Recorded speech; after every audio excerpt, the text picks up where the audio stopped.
with us because of the digital ways in which we are communicating, but I firmly believe that the concept of public lectures remains as relevant and as vital as ever.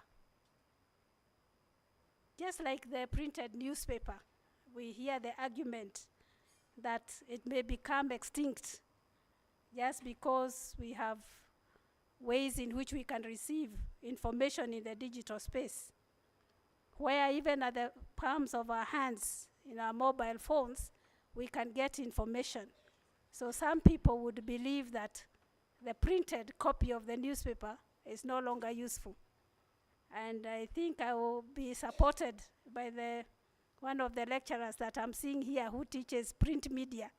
And he will be happy to hear, Mr. Masambu, that the newspaper will remain, just like the public lecture, because there's value in the public lecture. We note that public lectures are not just a gathering of people in a hall like here. We have gathered from different disciplines.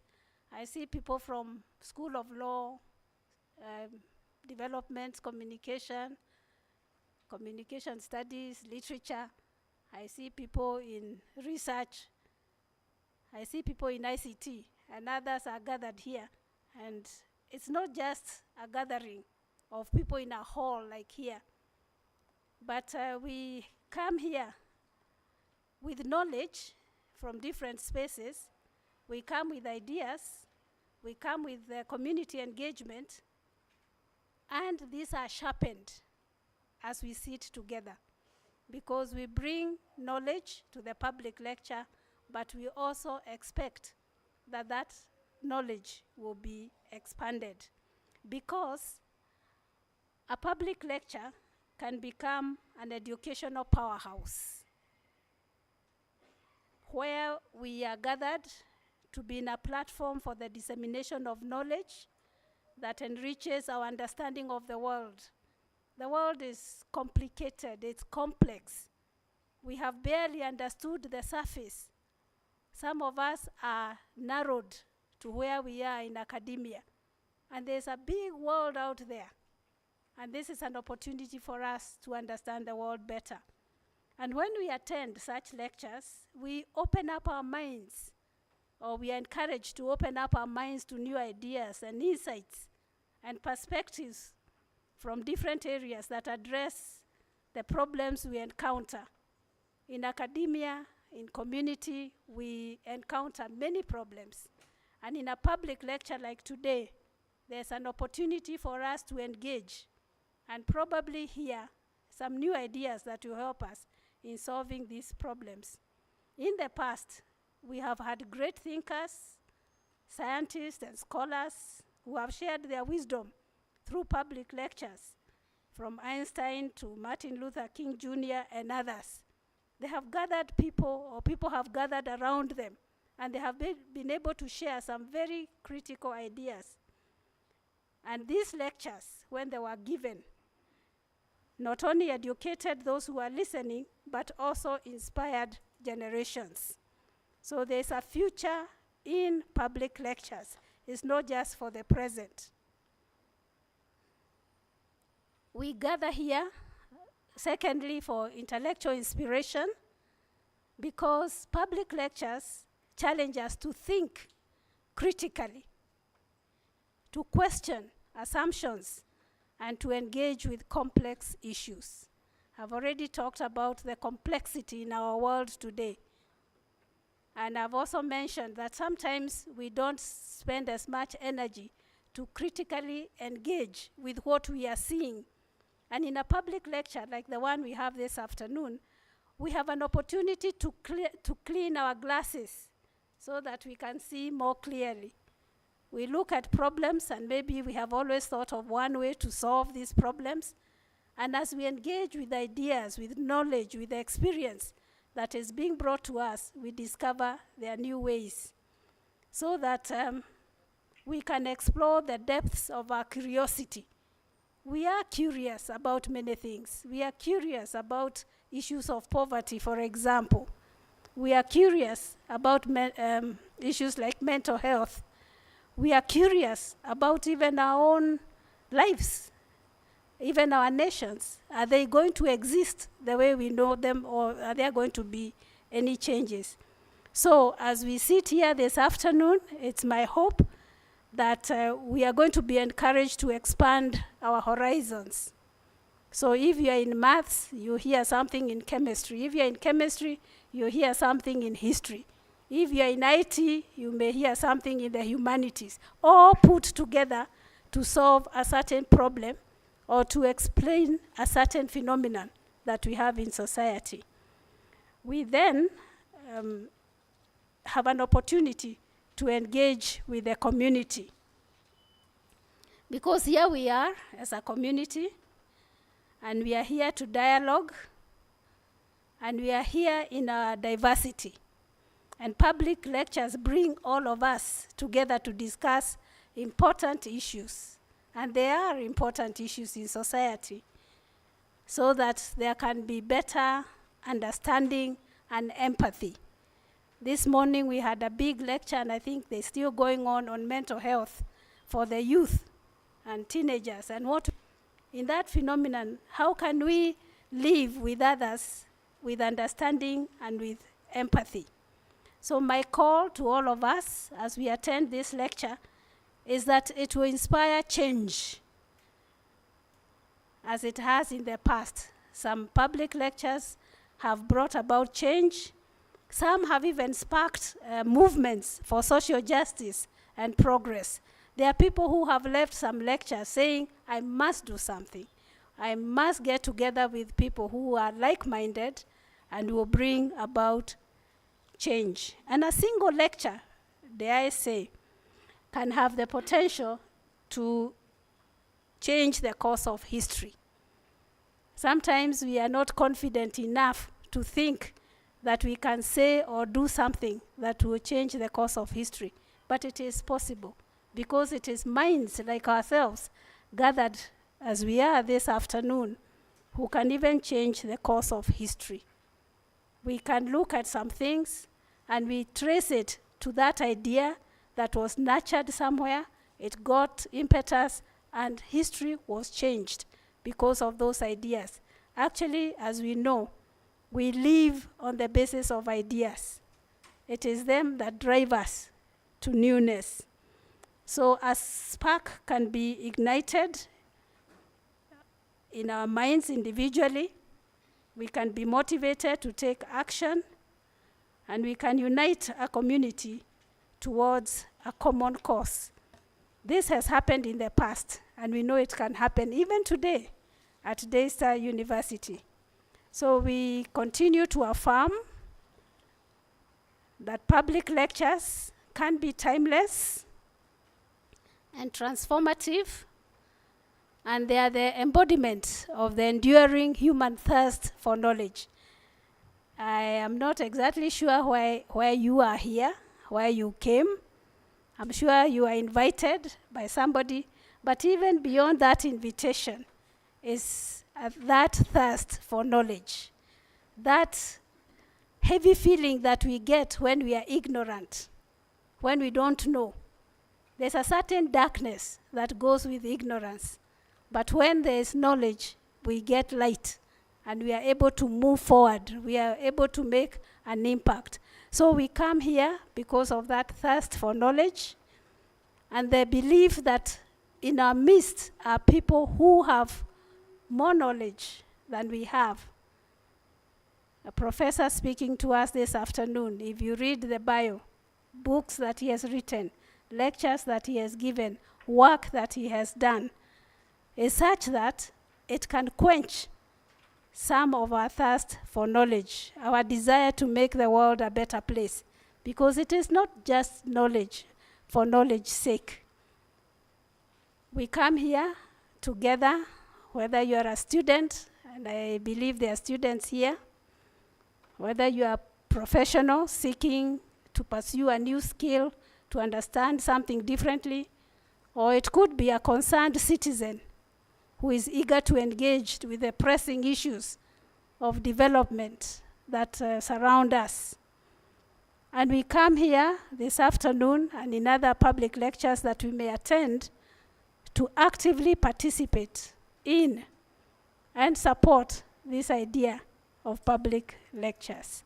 So my appeal to all of us this afternoon is to enjoy ourselves as we attend this particular lecture, engage with the ideas that are being shared, and let these ideas and inspiration become a source of inspiration to all of us for our continued learning. We believe in lifelong learning, and this is what is happening.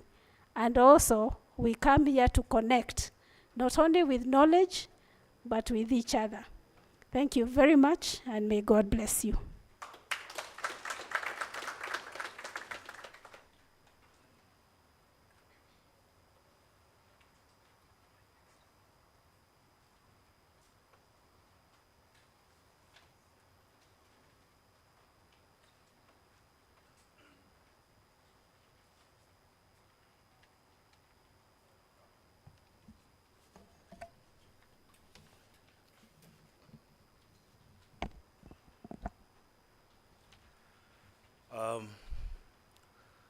Our guest speaker, Professor Motoki, our Vice Chancellor, Professor Laba Nairo, the Deputy Vice Chancellor, Academic and Student Affairs, colleagues, ladies and gentlemen.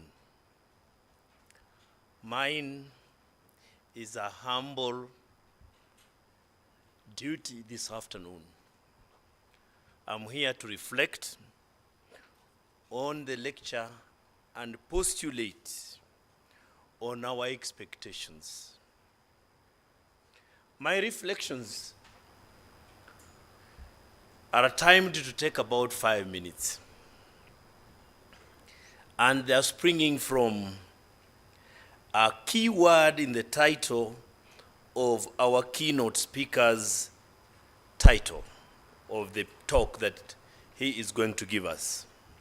For me, the key word in that title is transformation.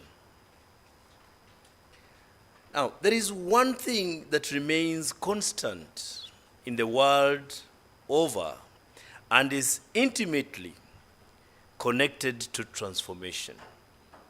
That word is change.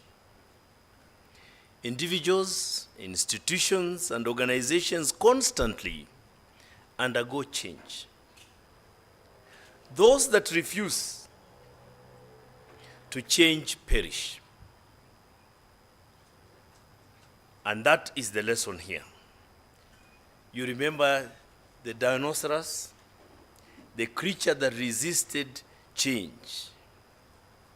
It should therefore not surprise us that the theme of change and transformation are actually recurring themes in all great works of literature.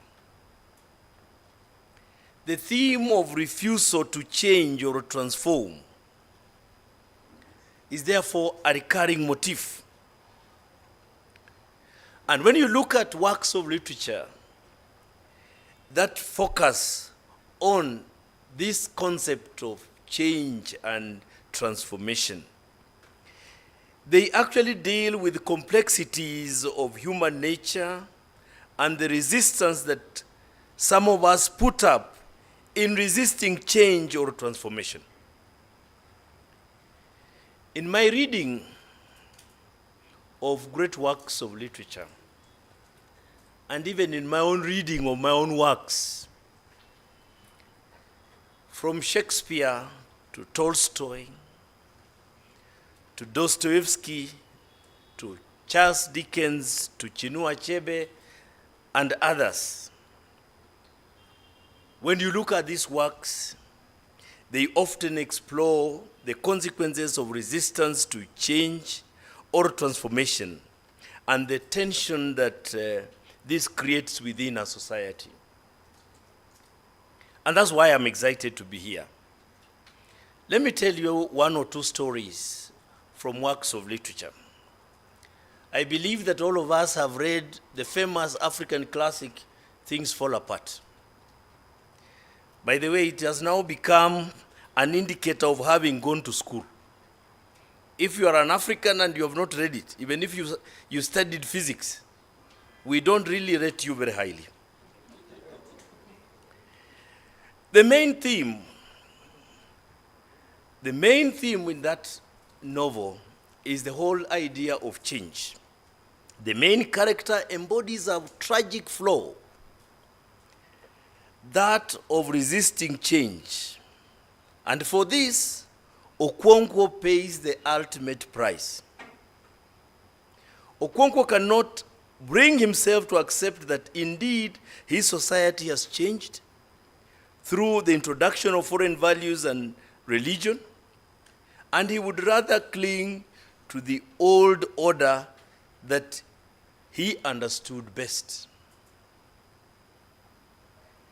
And that's why I'm excited about the whole idea of transformation and the whole idea of change.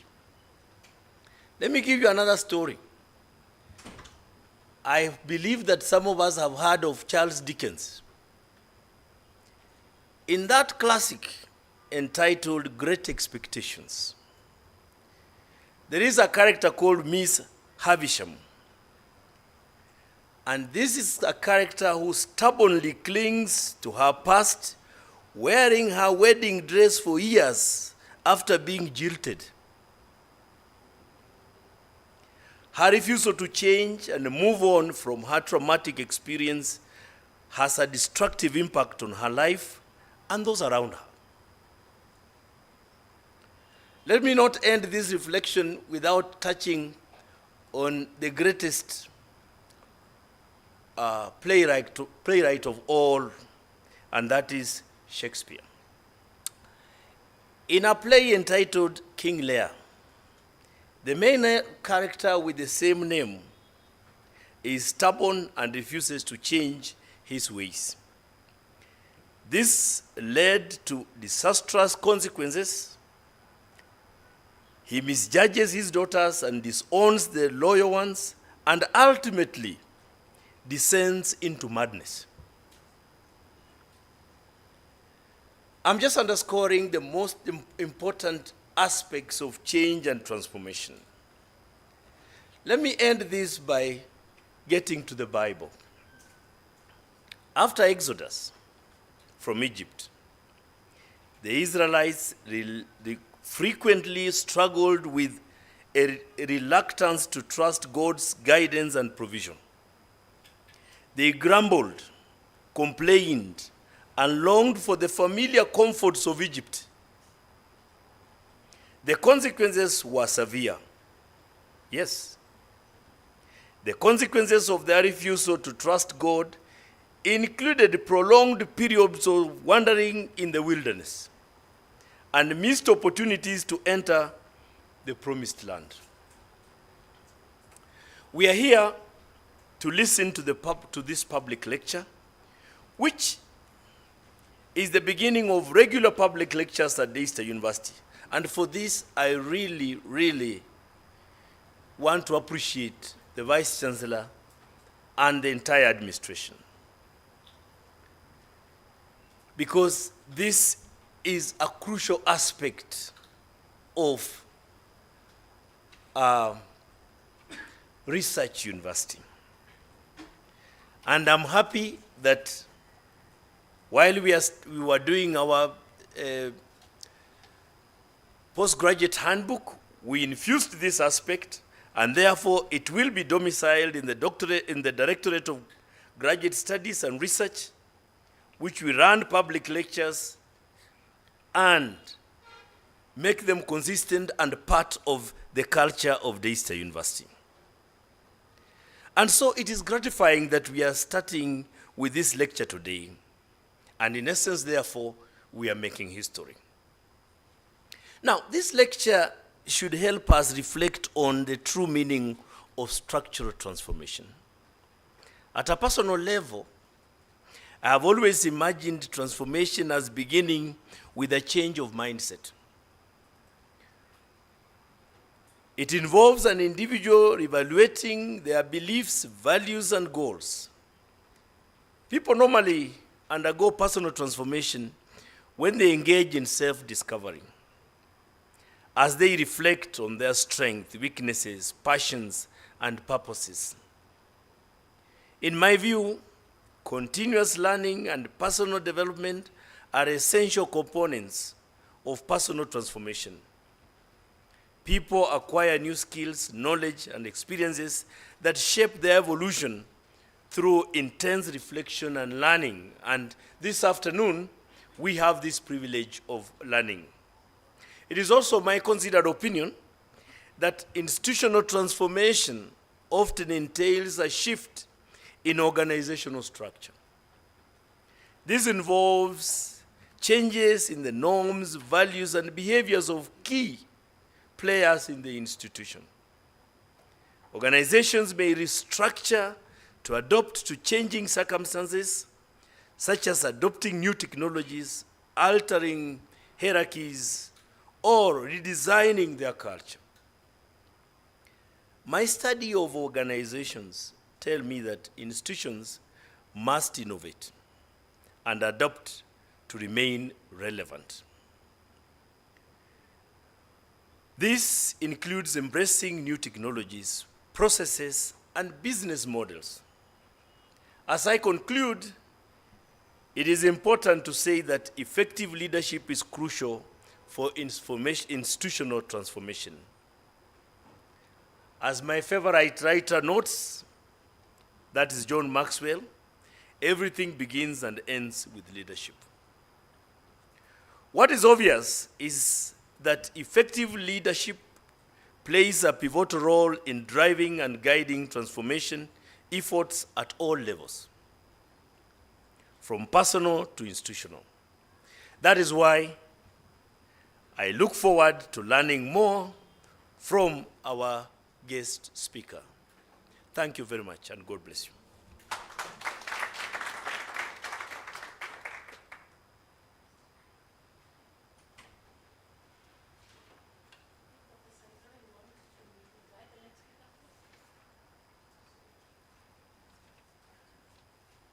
Sorry.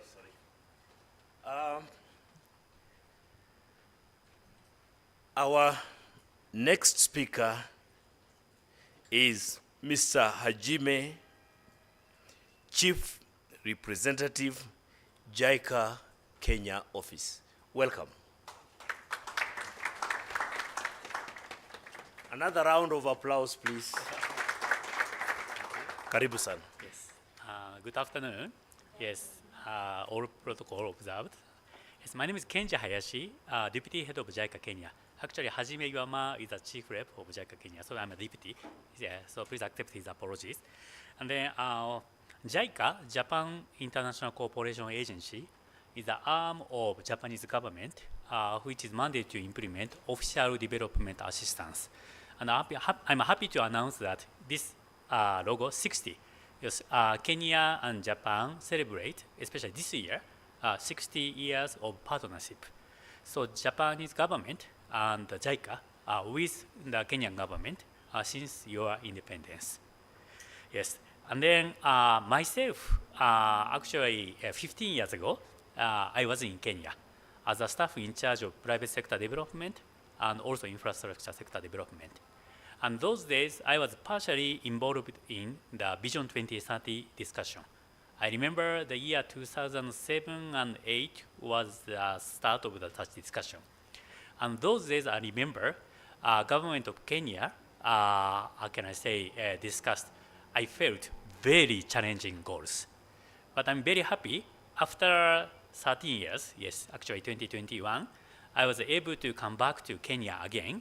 And then I was able to observe very remarkable progress. Then actually I'm also in charge of, how can I say, visualization of mid-term plan 3 and 4. Yes, and I do understand that, you know, during the discussion of mid-term plan 3, yes, big 4 agenda. Yes, the 4 thematic areas as the government of Kenya was adopted. That includes manufacturing is one of the top priorities. Then I personally think that currently is a very critical stage for Kenya. Because in the past 10 years, Kenya progressed, or Kenya was able to double your economic size in terms of GDP per capita. I remember those days when I was in Kenya, GDP per capita was around 700 US dollar. So now, last year, the GDP exceeds more than 2,000 per capita. So the GDP, even more than doubled. But then many countries experience a so-called middle income countries trap. Yes, at the initial stage of development, some countries succeed in, manufacturing. But as wage increases, some country fails to progress further. So now, today's topic is the economic transformation. So my challenge, and also I understand this is a challenge for Kenyan people, is whether Kenya can transform your economy. So this is the reason today we invited Professor Takahashi to Daystar University. Because I understand Kenyan people know some of the, history of the UK. I know you have some sense of the history of the USA, I guess, Germany and France, or other EU countries. But when talking with the people in Kenya, probably many people don't know how Asian country became, or how Asian country progressed our economy. And then sometimes Japan is recognized as one of the most successful country in transforming our economy through manufacturing. Yes, thanks to the vehicle, automobile. Because here a lot of vehicles are coming from Japan, including Toyota company. So therefore, Japan's experience may have some tips for Kenyan government or Kenyan people to transform your economy. So I stop here. Then after that, I would like to ask my colleague, Mr. Kariuki, to explain a little bit more about JICA, our project. Then after that, I'm happy to welcome Professor Takahashi. So probably, Chair, is it okay for me to invite Kariuki? Yes, thank you very much. I stop here. Thank you very much.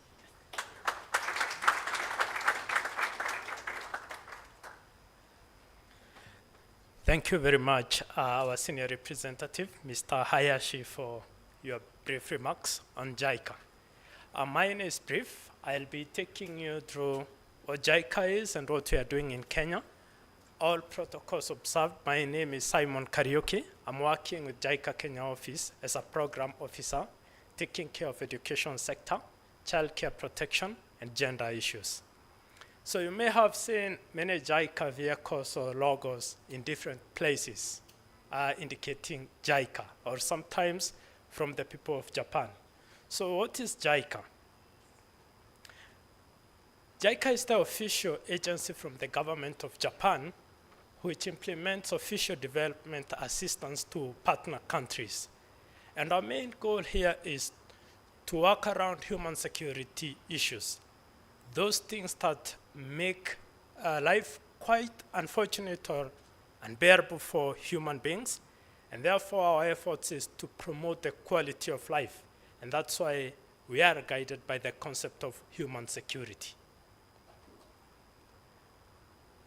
In Africa, you can say just a brief description of our presence in Africa, but most remarkable is our contribution as JICA to Kenya. You will see that JICA Kenya has the fair portion of the ODA contribution from Japan government, and this is also a reflection of the bilateral relationship that exists between Japan and Kenya. So 21%, this is the data as of 2019, 21.7%. You can see almost the other country that comes closer is half of that. And this shows the close, warm relationship between Japan and Kenya, which are marking 60 years this year. And in Kenya, Japan has a long-term history of collaboration through JICA. And I'll just mention some of the brief projects that we've been able to inspire. They are spread across different sectors. So you can see the first time that Japan government through JICA cooperated in Kenya was in 1963, when Kenya just gained independence. At this time, a number of Kenyans got the opportunity to go to Japan, have some training in different fields, come back and also use this knowledge to spur up our economic growth. In 1966, Japan also sent some overseas cooperation volunteers to work with partner institutions, and the idea was to exchange knowledge and skills as this relationship was in the very foundational stages. In 73, it was very remarkable. For some of you may not know that Mombasa Airport, which is one of the key tourist destinations right now, Mombasa Airport was constructed using assistance from Japan government as an ODA, and this was the first ODA in Kenya. Closely was in 1978. You are all aware of Jomo Kenyatta University of Agriculture and Technology. JICA, what we call it in short, has been established and built using a lot of assistance from Japan government. In 1977, just before Mzee Kenyatta died, he commissioned the land in Juja, where now JICA stands, and from 1978, construction of JICA began. And we have many other cooperation projects, but I just want to mention some of them which you may have interacted with, include the All Carrier, where we are cooperating in energy, and the Mombasa Special Economic Zone, where we have a lot of big assistant cooperation going on. So which are the major schemes of cooperations from JICA? We have several. And as you may have recognized during my previous discussion is that we have various strands or main segments through which we cooperate. One of them is technical cooperation. This mostly has to do with exchange of skills, knowledge for continuous development to partner countries. Some of our example projects is partnership with KEFRI. KEFRI was established in 1985, and JICA has been cooperating with KEFRI for a long time in this area of forestry. Another example is JQuat, which also falls under this category, and KEMRI, Kenya Medical Research Institute. Another strand of cooperation scheme is a yen loan project. You know, sometimes partner countries want to do so much for the economy, but limited in terms of finance. So through low interest and concessional loan from Japan government, we've been able to do notable projects like the expansion of Mombasa Port and expansion of Olkaria geothermal production in Kengen through this strand of cooperation. And number three, we have grant aid. If you just look outside, this is a clear illustration of grant aid, the Ngong Road project. So this project is, again, built using this strand, where we have a kind of token of appreciation for good relationship from Japan government to Kenya to do a project that can, change the way of life of people. Ngong Road is an example. Others include the volunteer program. We have Japanese volunteers who are dispatched to Kenyan institutions to work in different fields, health, education, etc. And the idea is transfer of skills and cooperation with our counterparts. And lastly, we have the Abe Scholarship Initiative. This started in 2014, and currently Kenya is one of the biggest beneficiaries of this project. This month we'll announce the new batch for Abe Scholarship. I hope we can have some students from Daystar University apply to further their studies in Japan. You may have seen JICA predominantly maybe in infrastructure or health, but just allow me to mention we are also in other sectors like private sector. The private sector is an important catalyst for development, and that's why we have Professor Takahashi here who will be mentioning about the role of private sector, especially for economic growth. We're also heavy in agriculture, doing several projects. Most recent project is the Diba Dam, which just completed, and the Moya irrigation scheme, which we've cooperated for a long time. We're also in environment and other emerging areas. Allow me to stop here for now and give more opportunity to Professor Takahashi, who will have a lot to inform us today. Thank you very much.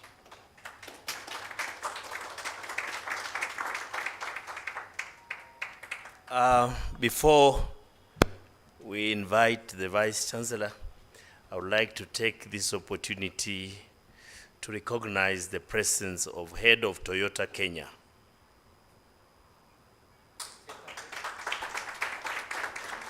kindly come and greet us.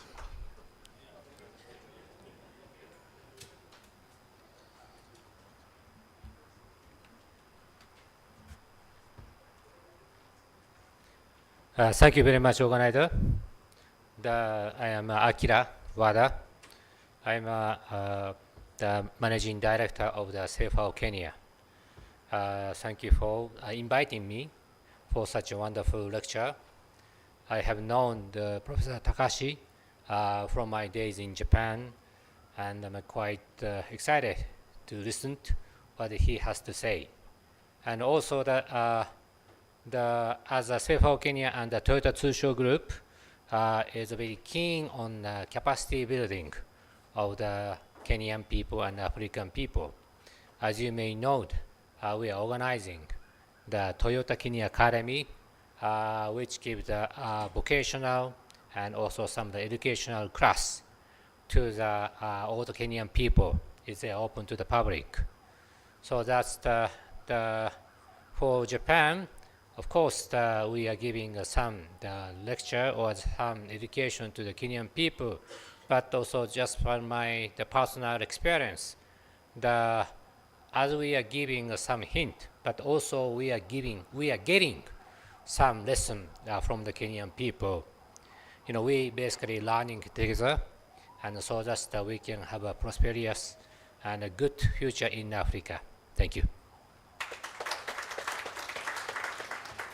Thank you very much. I also want to take this opportunity to recognize the presence of our acting Deputy Vice Chancellor, Finance and Administration, Dr. Amata. Welcome. At this juncture, I want to welcome the Vice Chancellor, Professor Labanairo. Welcome.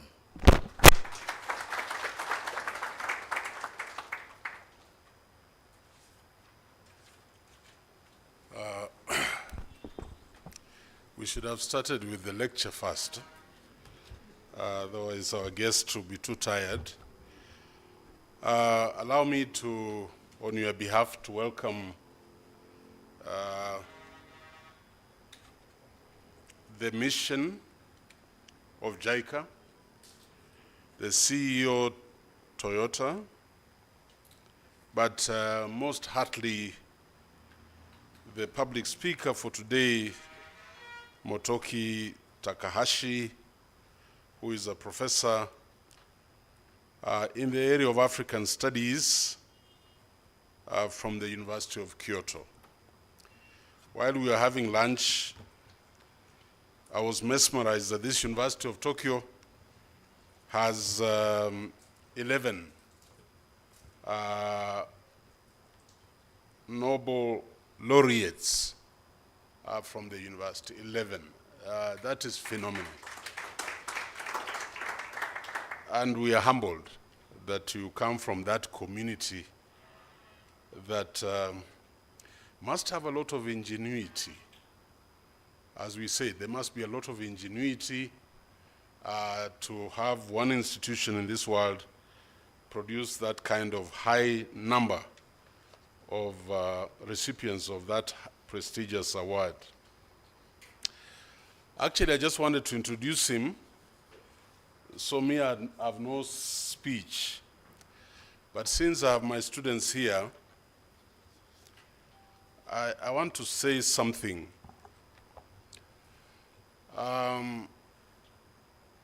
What does transformation mean? What does it mean? Being a scientist, the best way I look at transformation is when I see a tadpole change into a frog. So the tadpole has to eat. It doesn't call somebody with a panga to cut off the tail. It has to eat, phagocytosis, and metamorphose from a tadpole into a frog. It's a long journey. It's like crossing the Atlantic Ocean swimming for a human being. And maybe that is a struggle in Africa. We have actually remained tadpoles, even after 50 years. Because from where I am here to where I grew up in Kibera is hardly 10 miles, and we still have flying toilets 50 years after independence. That says a lot about us. So I really want to ask, and I'm very thankful for this large audience, the students particularly, and I would share this small thought, then introduce our guest speaker. My students, the young men and young women, I want you to learn that in life, one of the most important things in life, when I was growing up, was that I would do well in school, go to university, get a job, get married. And get married to a very beautiful and ambitious girl. But it never left my mind that I would be the breadwinner of that family.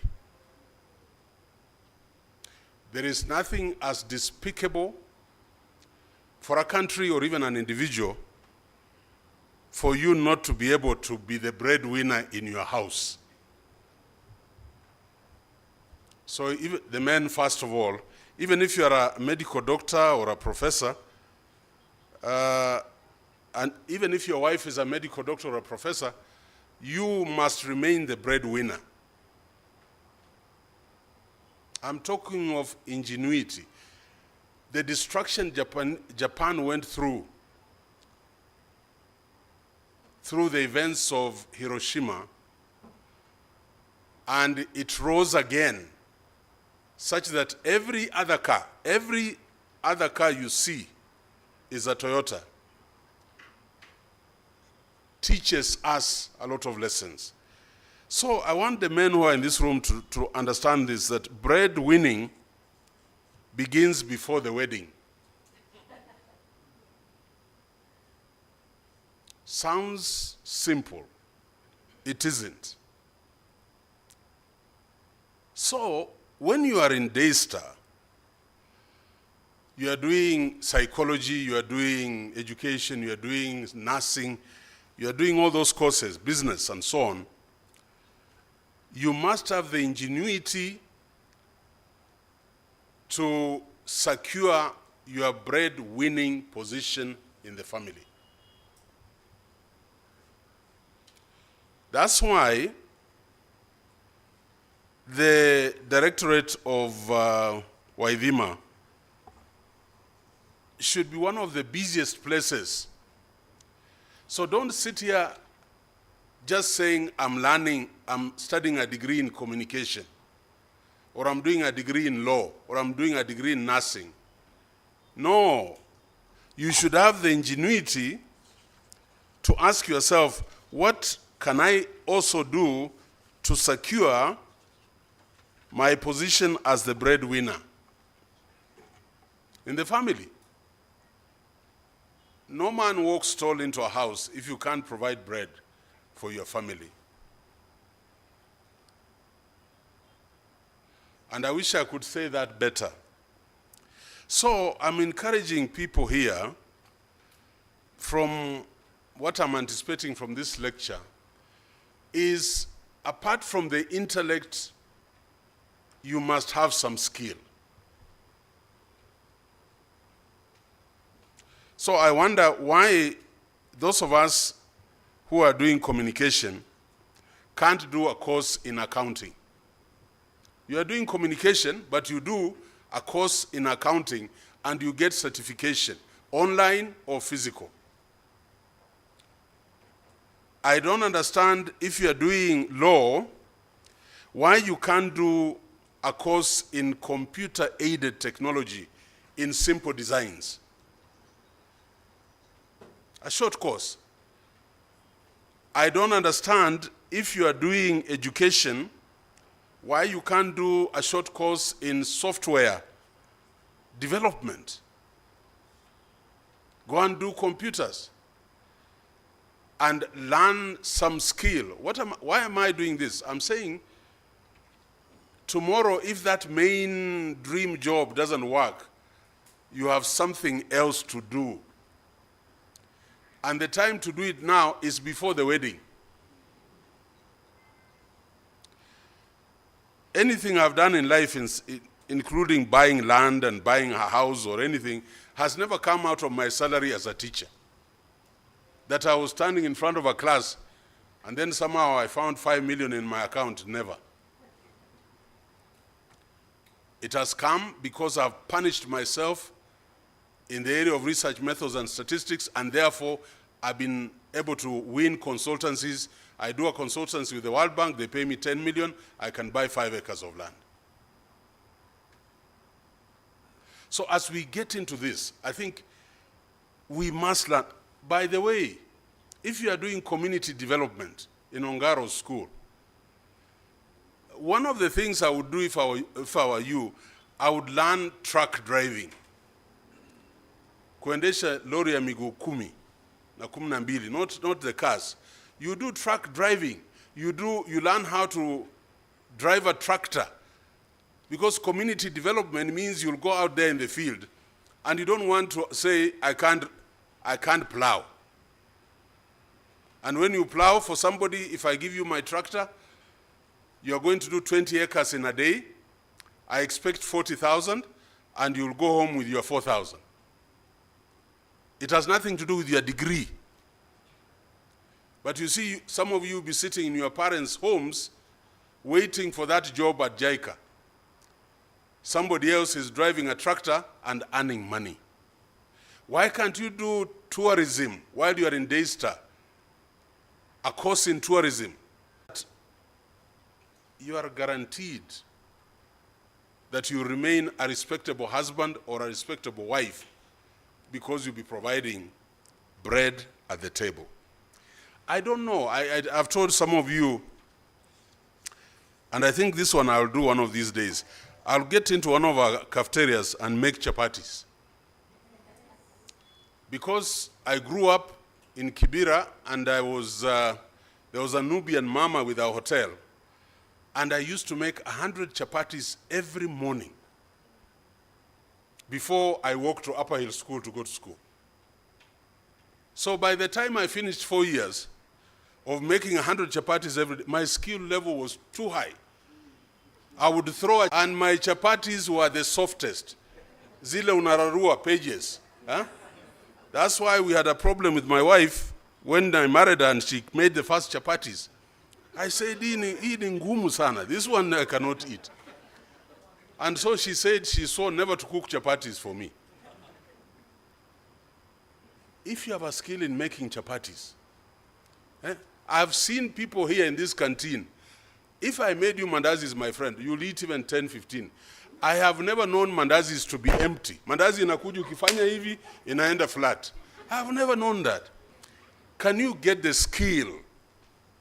I'm joking a bit, but apart from the intellect, can you have, I don't want to use the word side hustle, because hustling has other connotations. But can you do something to secure, if nothing else, to provide bread at the table? Ladies and gentlemen, allow me to introduce our speaker for today. Professor Takahashi Motoki, I'll just summarize. He's academically specialized in political economy of development in sub-Saharan Africa and development cooperation for low-income countries. And I like the idea of the political economy. Today the big thing is the political economy. Even this education you see us struggling with and changing and what, it is all about the politics of education. The political economy, the politics is very determining. He has published several books, including Contemporary African Economies, A Changing Continent Under Globalization, edited in 2014, published in Japanese, and then 2016 in English. Development at the State Towards Renewal of African Political Economy, 2010, in Japanese, and 2022 in Chinese. Development and Subsistence in Globalizing Africa Beyond the Dichotomy, 2021, published in English, and a number of articles on these issues. He is currently pursuing themes such as indigenous industrialization and innovation in sub-Saharan Africa and the history of thoughts in Japan Development Corporation. He has been commissioned in several researches, evaluations, and advisory works for JICA and also for what is SAIS and Johns Hopkins University. In other words, he's a very well-read professor. You know, there are professors and there are also professors. I don't know, I even don't know what I'm saying. But there are professors, also professors. If I want to eat omena, well-prepared omena, I'll not visit somebody in Muthaiga. Because the omena, it will be stewed with some soup and tomatoes and onions. But if I want to eat good omena, I'll go to Kibera, to some ordinary person's home, where the omena is fried dry. Now you actually smell, cut a half, and the ugali is going. So there are professors, and there are also what? Professors. Takahashi Motoki, welcome. Let's give him a hearty clap. Thank you. Thank you. Thank you. Thank you very much.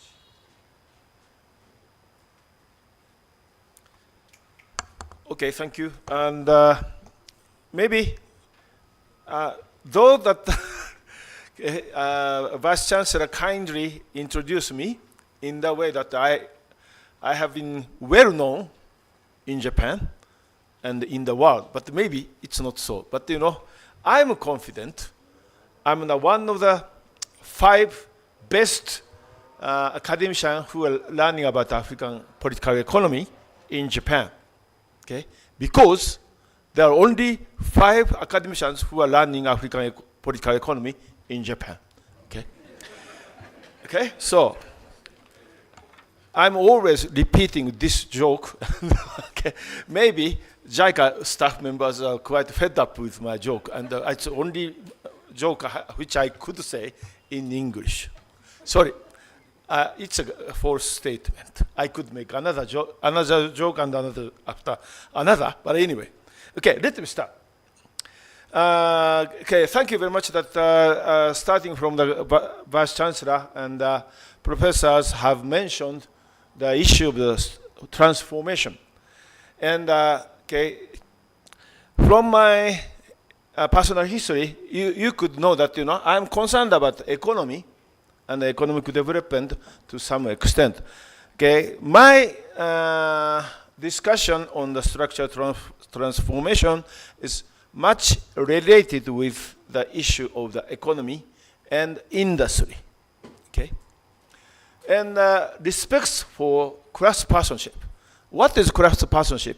Okay, that is very much connected with the concept which already Vice Chancellor kindly mentioned, issue of ingenuity.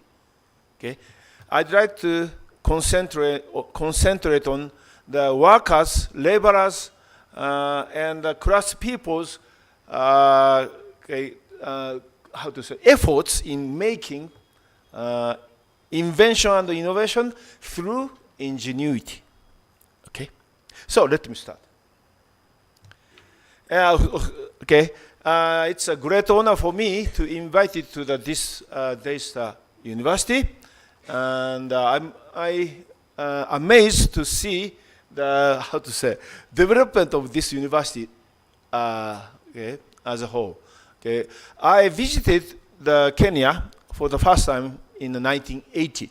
Okay, just 2 years after Jomo Kenyatta passed away and Daniel Moi assumed the power.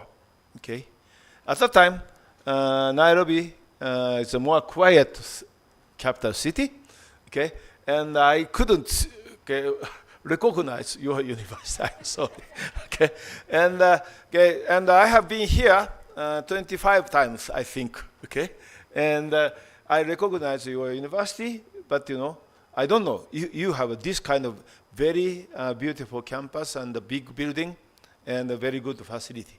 Okay. Congratulations for your the past development. Okay, thank you very much for inviting me. And my presentation will have these 5 sections, but I don't explain right now. Okay, so why we have to talk about structural transformation from below? Okay, so first of all, okay, before starting the lecture as a whole, let me define, okay, the goal of development, okay, according to my own definition. Okay, that is according to my, accumulation of study, especially about the philosophy and various thoughts and the development studies. I would define as follows: liberation of people from constraints caused by poverty and vulnerability, to enable to have a wider scope of choices of life.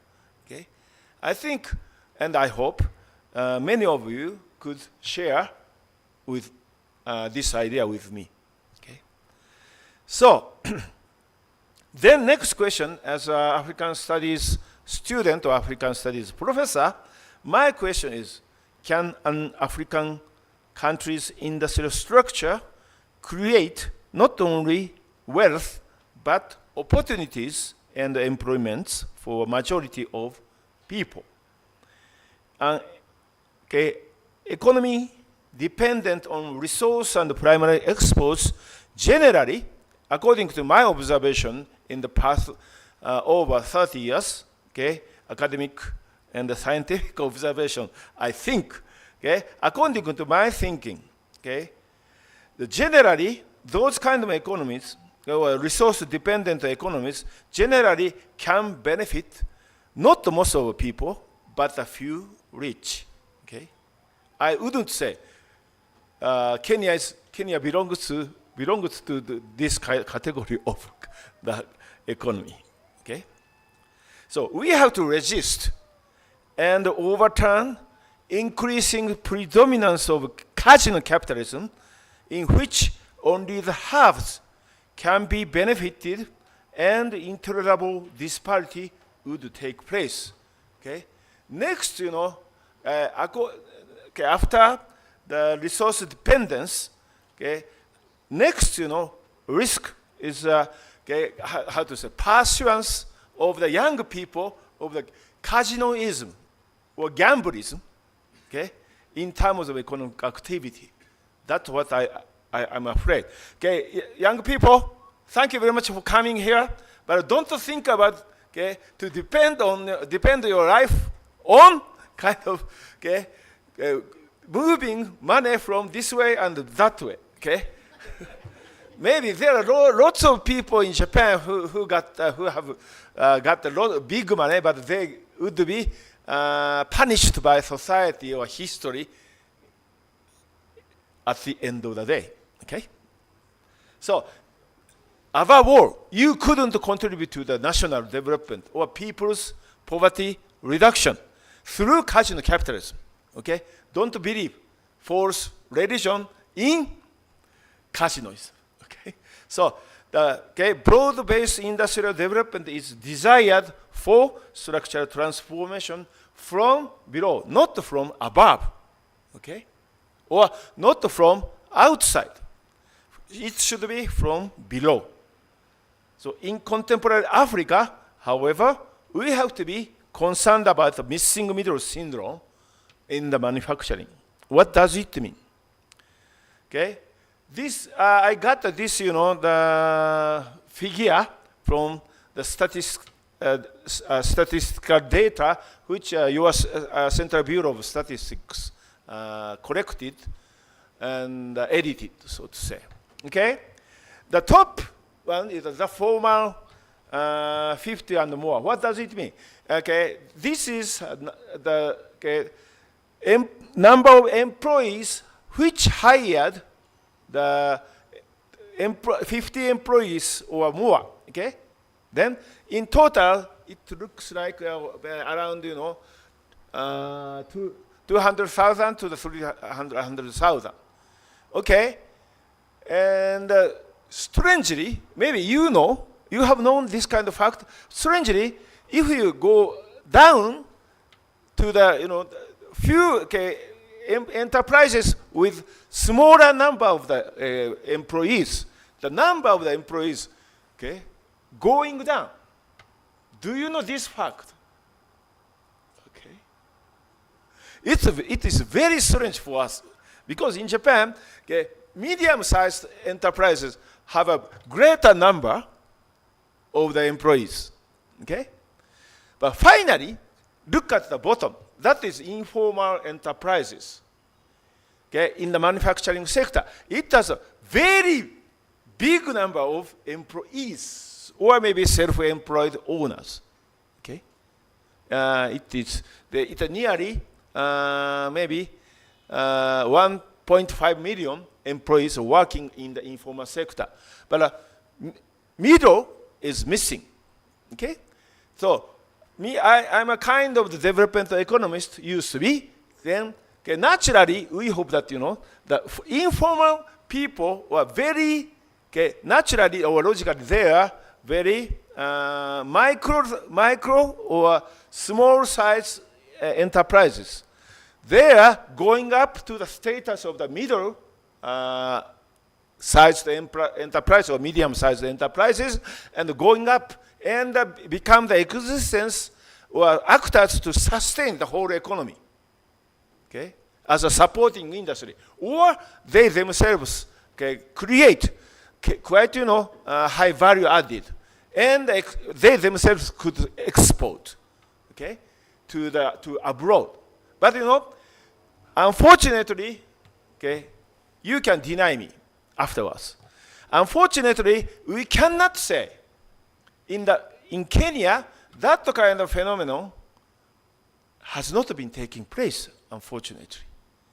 Okay, as you know well, the biggest class of the enterprises have been created by, maybe colonial power, or the government, or maybe foreign investors. Okay, not from below. Okay, you can criticize me if I'm wrong. Okay, but what I'm talking about is generally, I would say so.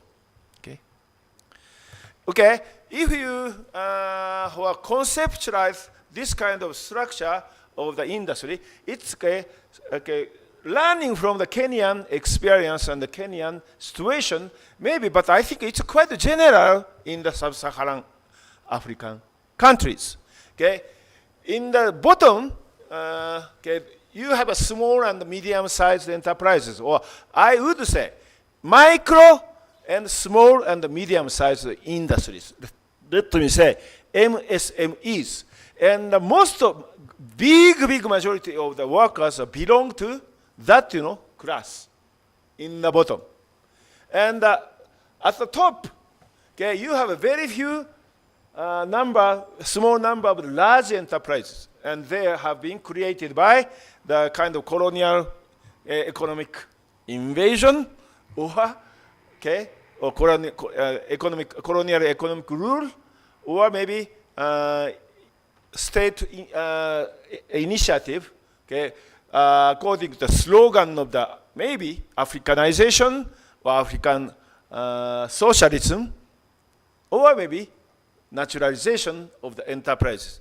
And also, if you invite foreign direct investment, usually foreign investors create or set up very big enterprises. And it's very different from the world of the bottom. That is mostly informal, and the size is quite small, micro or small or medium sized. Okay? And in Kenya, maybe we can call this bottom category as Juakari, the world of Juakaris. Okay? Am I right? Yes. Okay. Okay. So, therefore, in starting from Kenya, beginning with the case of Kenya, in everywhere in sub-Saharan African country, every form of administration has been committed in promotion of SMEs and jica. So, new President William Ruto, he's not new, but he assumed the power. Last year, new President William Ruto told the Kenyan public to implement all these interventions. We shall establish a Ministry of Cooperatives and SME Development. Is it there? No? Okay. What shall I say? Well, anyway, okay. I should scold him if I could. No. Okay, I'm sorry. SME Development mandated to ensure that every small businesses has secure property rights, access to finance, and a supportive regulatory framework in his inauguration speech. Okay? So he continued. Additionally, we urgently need to expand our tax base. Our job creation agenda and capitalizing SMEs will go a long way in broadening our tax bracket. Okay?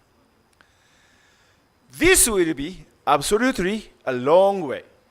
Japan and the international community should support SME development or MSME development, including micro, and the formalization of the informal jica sector with a long-term perspective. Okay, I would emphasize in front of the Hayashi-san from JICA and Wada-san from Toyota, we should be very patient. Okay, we should have a kind of long-term perspective. Okay, so it might be valuable for us to introduce lessons from Japan's industrialization process, in which the country became the forerunner of manufacturing development in the non-Western world. Also, it is believed that Japan can claim that the quality of her products has helped her development. Okay?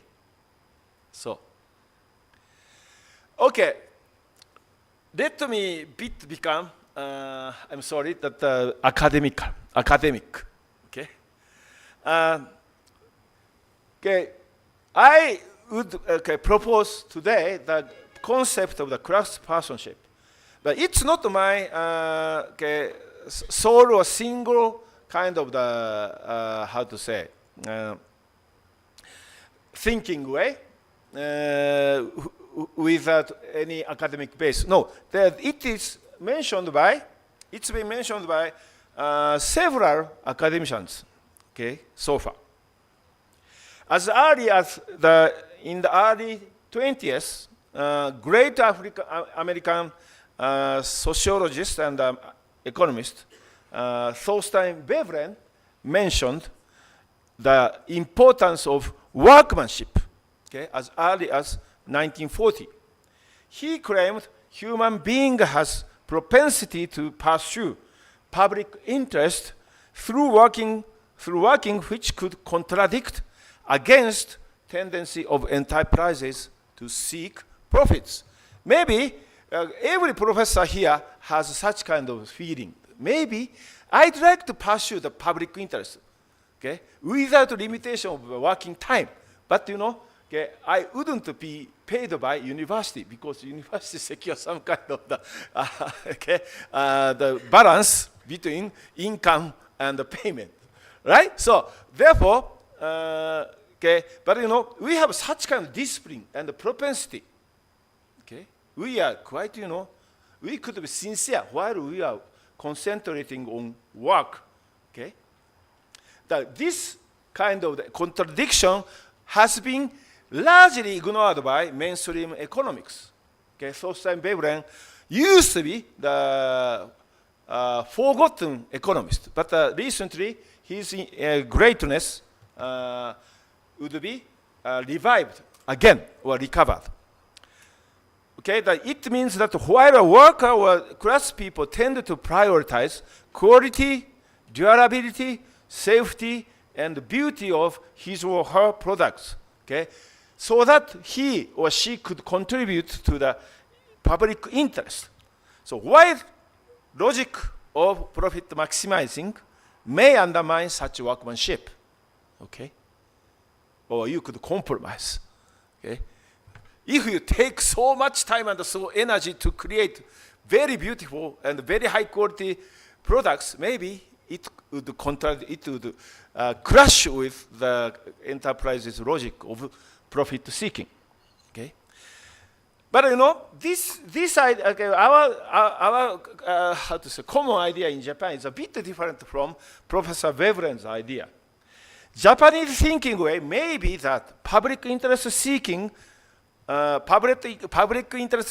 workmanship would be complementary with logic of profit seeking in the long run.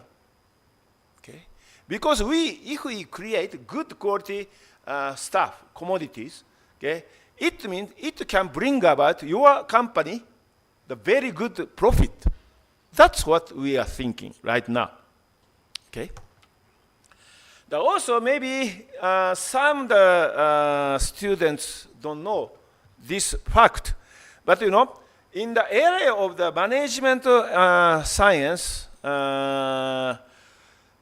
okay, which Professor Motoki is doing or teaching, okay, there's some kinds of interest in Japanese automobile way of production, way of Japanese automobile production. Okay, so in the West means Western Europe and North America. Okay, Western management scientists have started to pay attention to lean manufacturing, which conceptualizes Toyota's production in explaining its competitiveness, little waste, and high quality. I'm very fortunate to have Mr. Wada here. Okay, he's from, okay, he's representing Toyota Group in Kenya. Okay, so Lyngbo and Lenafors, okay, I think they are from the North European countries, claim that respect for craftspersonship is crucial for the strength of the Toyota production system, okay, or lean manufacturing. Okay, so, but you know, so far you haven't been able to catch or grasp what does it mean, craftspersonship or respect for craftspersonship. Okay, so let me go back to the history of Japan to the mid 19th century. I'm sorry. Okay, maybe in my school or in many Japanese schools, students hate history. Okay, but please be the good students of the history class, at least in my lecture. Okay, okay. In 1853, a U.S. fleet of steamships arrived in Tokyo Bay. Okay, it's okay.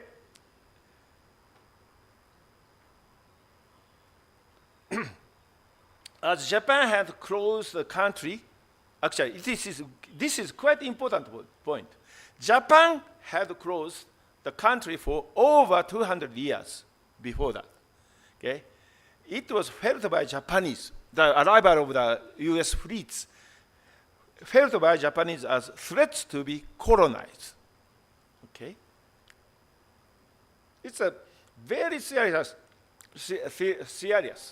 for them. Okay, and you know, it stimulated nationalism in Japan and the motivation for modernization. And in 1868, Japan started the process of modernization, which is called in the history Meiji Restoration, by overthrowing the old regime. The main policy of Meiji Restoration was Fukoku Kyohei, which means enriching the nation, strengthening the military. successfully avoided colonization by the Western empires. In 1920, by participating in the winners of the First World War, Japan became one of the 4 permanent members of the League of Nations, which means she joined great powers. Okay?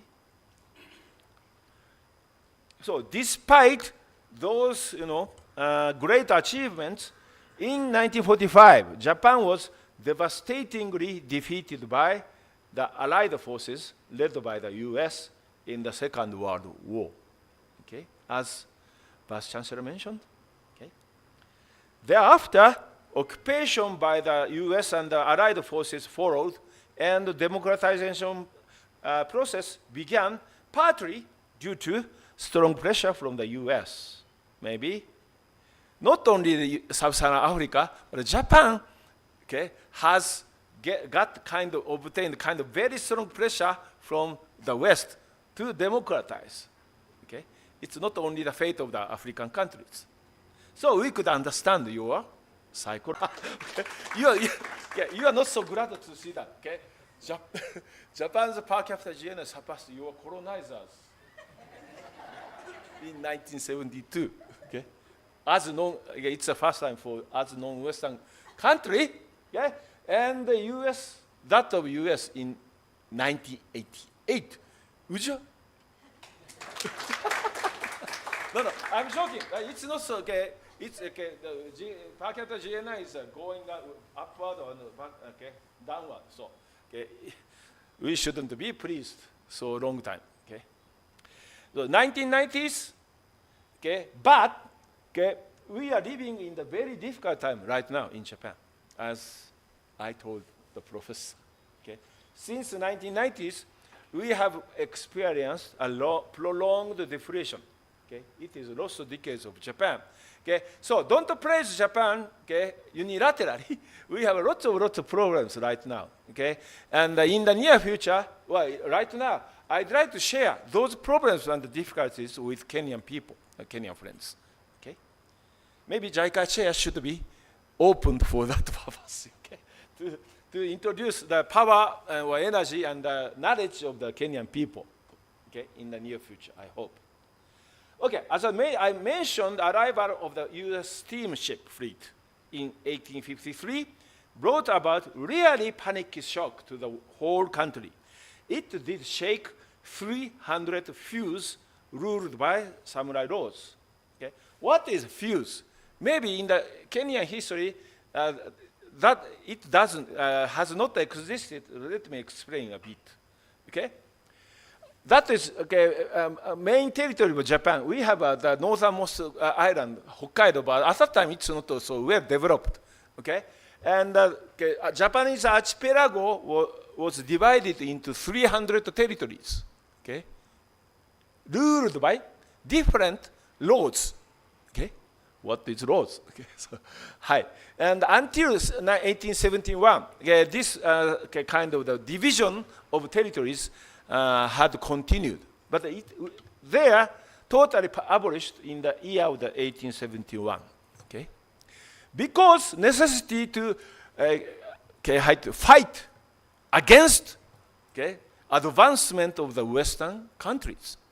Okay, our ancestors felt kind of the importance of unification. Okay, therefore those very small divided territories are abolished. Okay, so in Japan there was I said Japan had closed the country for 200 years, and during that time, in Japan there was a strict discrimination between the ruled minority samurais and the ruled majority. Between the ruling minority samurais, I'm sorry that it's wrong, and the ruled majority common people, and the feudalism. Okay, among the common people, farmers, craftspeople, and the merchants are included. And the samurais were better educated by Chinese and Japanese classical knowledge to be responsible rulers. Okay? For the Western people, Latin texts could be the quite classical source of classical knowledge, but in Japan, Chinese texts or textbooks were the source of classical knowledge. The samurais were also literally warriors to protect their laws and people, and thus privileged to carry swords. Okay? This is a typical figure of the samurais. Okay? He carried a sword. It was allowed, permitted by the, so to say, the government. Okay? Because he was a defender, protector of the nation and their rulers, or laws, and people. Okay, the crisis by the Western advancement forced them to think, the samurais, to think of ways to protect the locality and the nation from colonization by the West. The locality means each feud. Okay, a few of 300 feudal lords tried to build their own steamships. This person, His Excellency Date Munenari, an intellectual feudal lord, was one of them. Okay. Oh, actually, maybe if you can see this photo, you can know what is feuds and feudal lord. Okay. This big castle was constructed by the ancestor of His Excellency Date, and finally it was owned by His Excellency. Okay. It is situated in Uwajima in the Western Japan. Okay. And His Excellency Date, recommended by Mr. Murata Zoroku. Mr. Zoroku was a very few military engineers at the time, and Mr. Murata was a kind of lower ranked samurai. Okay. Okay. And Date called a gentleman named Kazo. This person, Kazo, didn't have a family name because he was a segregated mass people. Okay. At that time, they were not allowed to have a family name. Okay. And Kazo belonged to the discriminated class of craftsmen, but famous for his ingenuity in making things by manual works in his territory. Okay. And Mr. Murata discovered him and recommended him to the Lord, or Lord Date.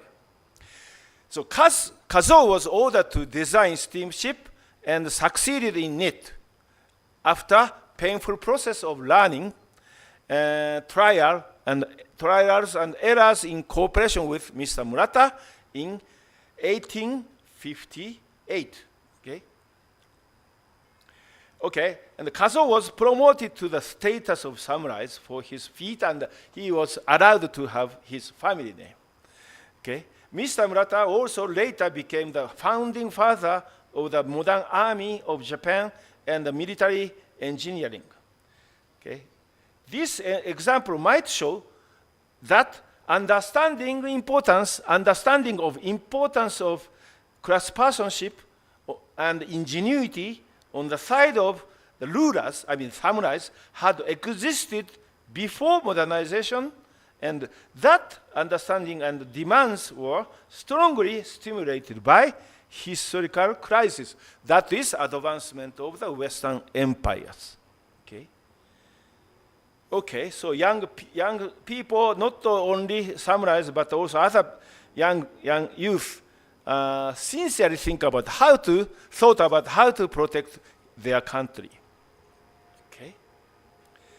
And after starting with the modernization reform, that is Meiji Restoration, in the Meiji Restoration, which began in 1868, the feudalist status system was abolished. I said in 71 that every feudal territory was again also abolished. And the activities of craftspeople were liberated. Some craftspeople, not necessarily highly educated in schools, started to exert ingenuity and attempted to invent.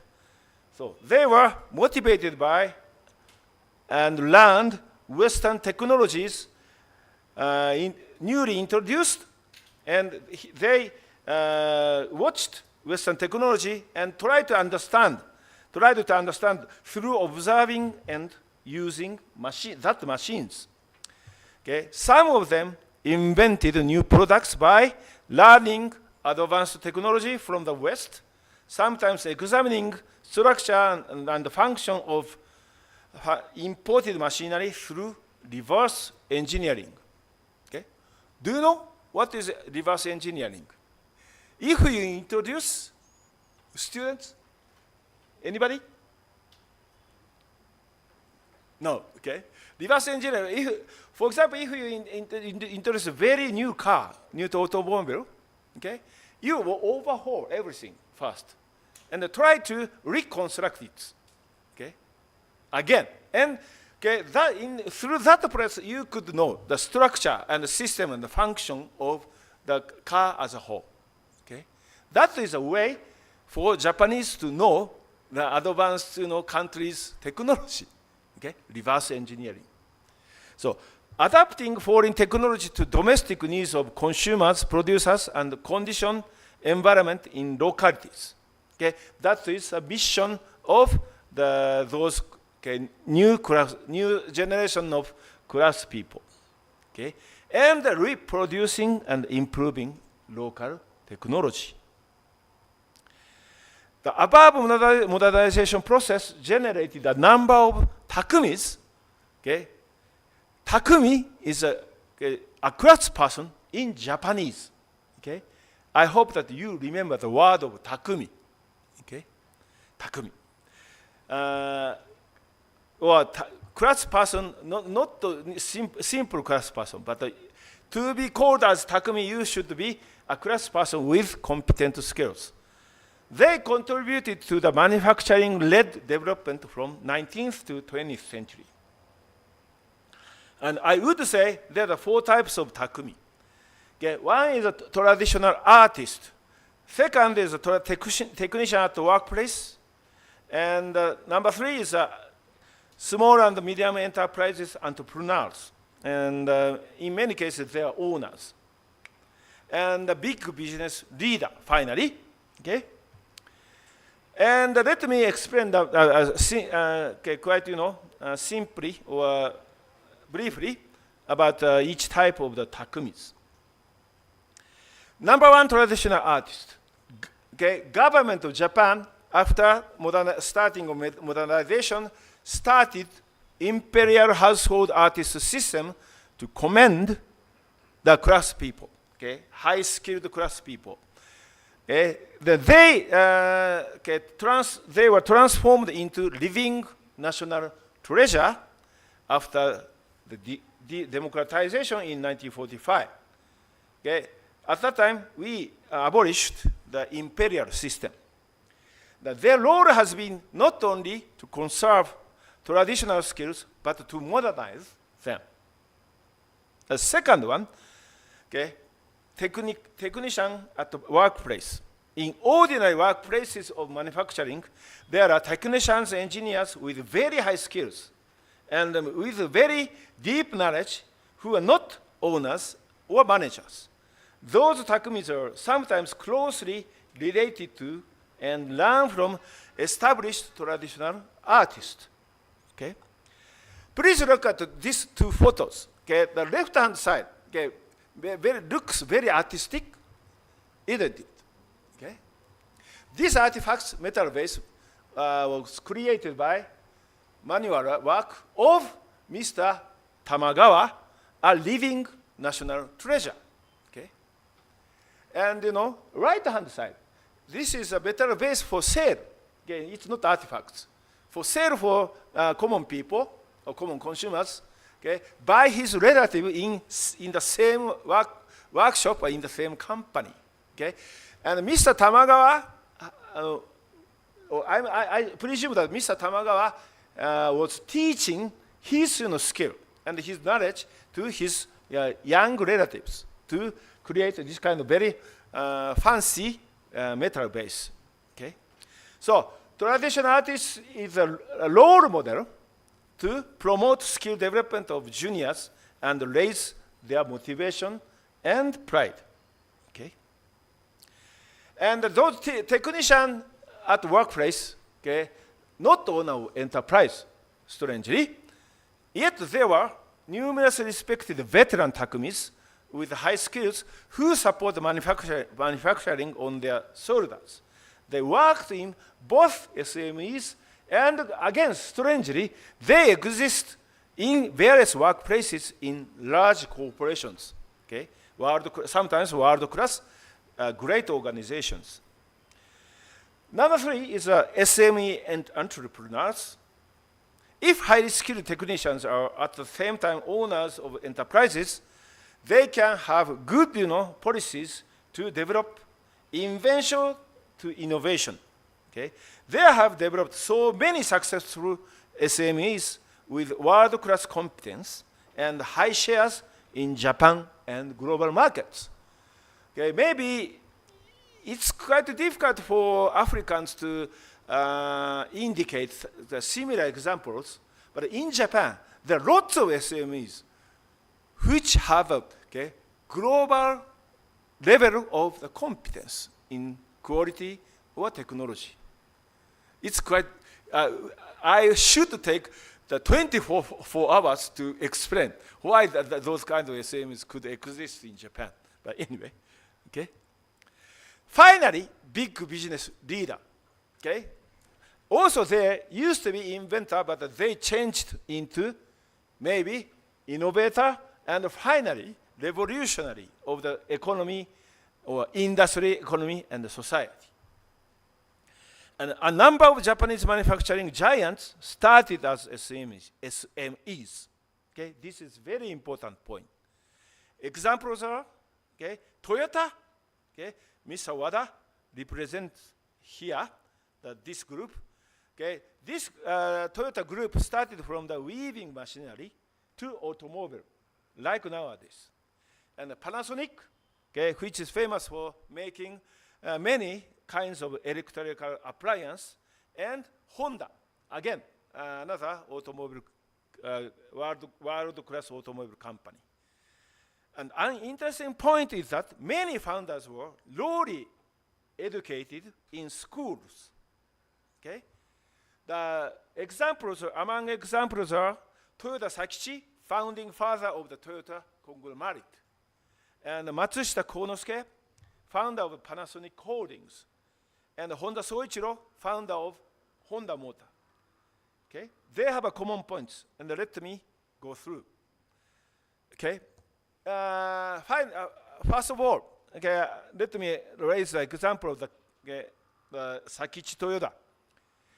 Sakichi, or Mr. Toyoda, went to a primary school for only 3 years. And in 1890, he invented an improved human power loom. Okay? In Japan, looming the fabrics is very important, how to say, source for income to the ordinary populace. This is kind of weaving machine. And 1904, he invented an automated loom. Okay? The machine could be connected to the electricity. And in 1926, he established the cornerstone company of the Toyota Group. Okay? Through his whole life, Toyota obtained 84 official invention patents, which means he was a so genius kind of inventor. So since in his younger days, after he had achieved innovations, he received various supports and appreciations. Okay? Trading giants like the Mitsui conglomerate.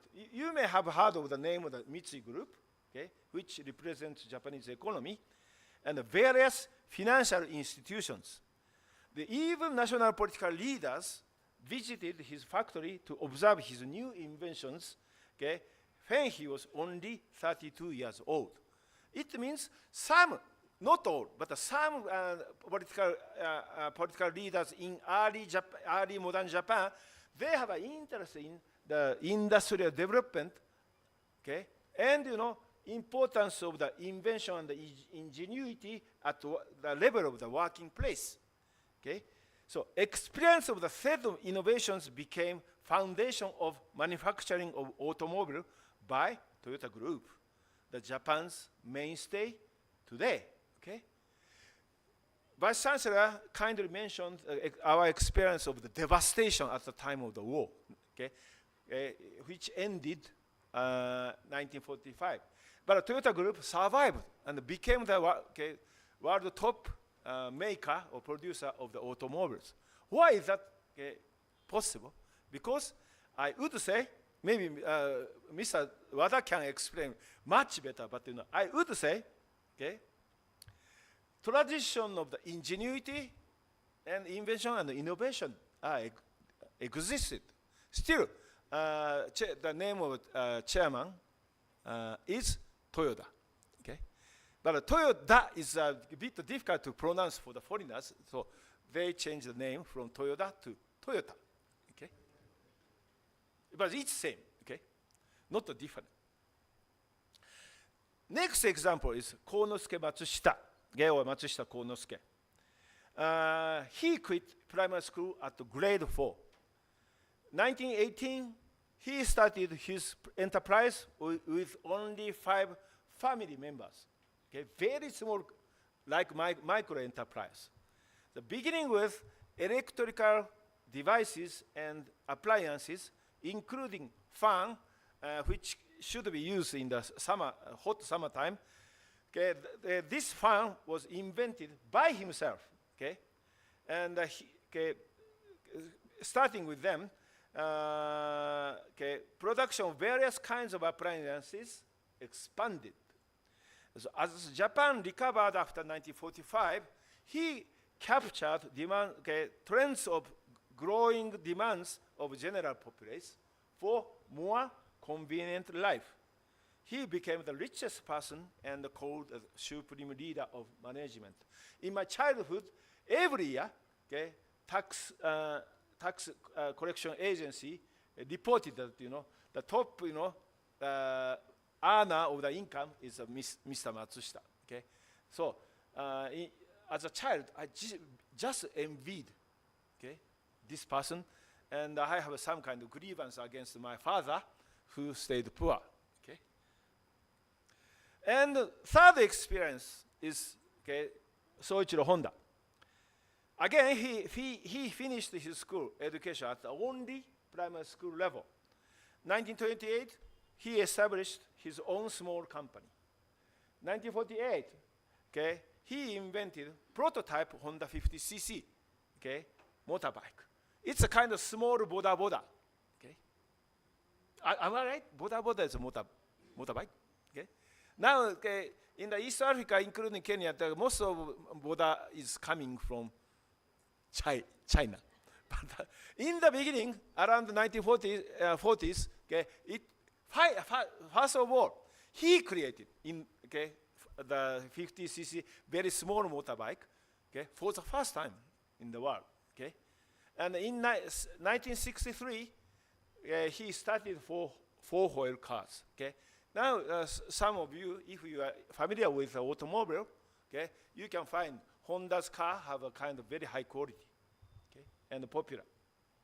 In 1989, he was enshrined in the U.S. Automotive Hall of Fame as the first Japanese.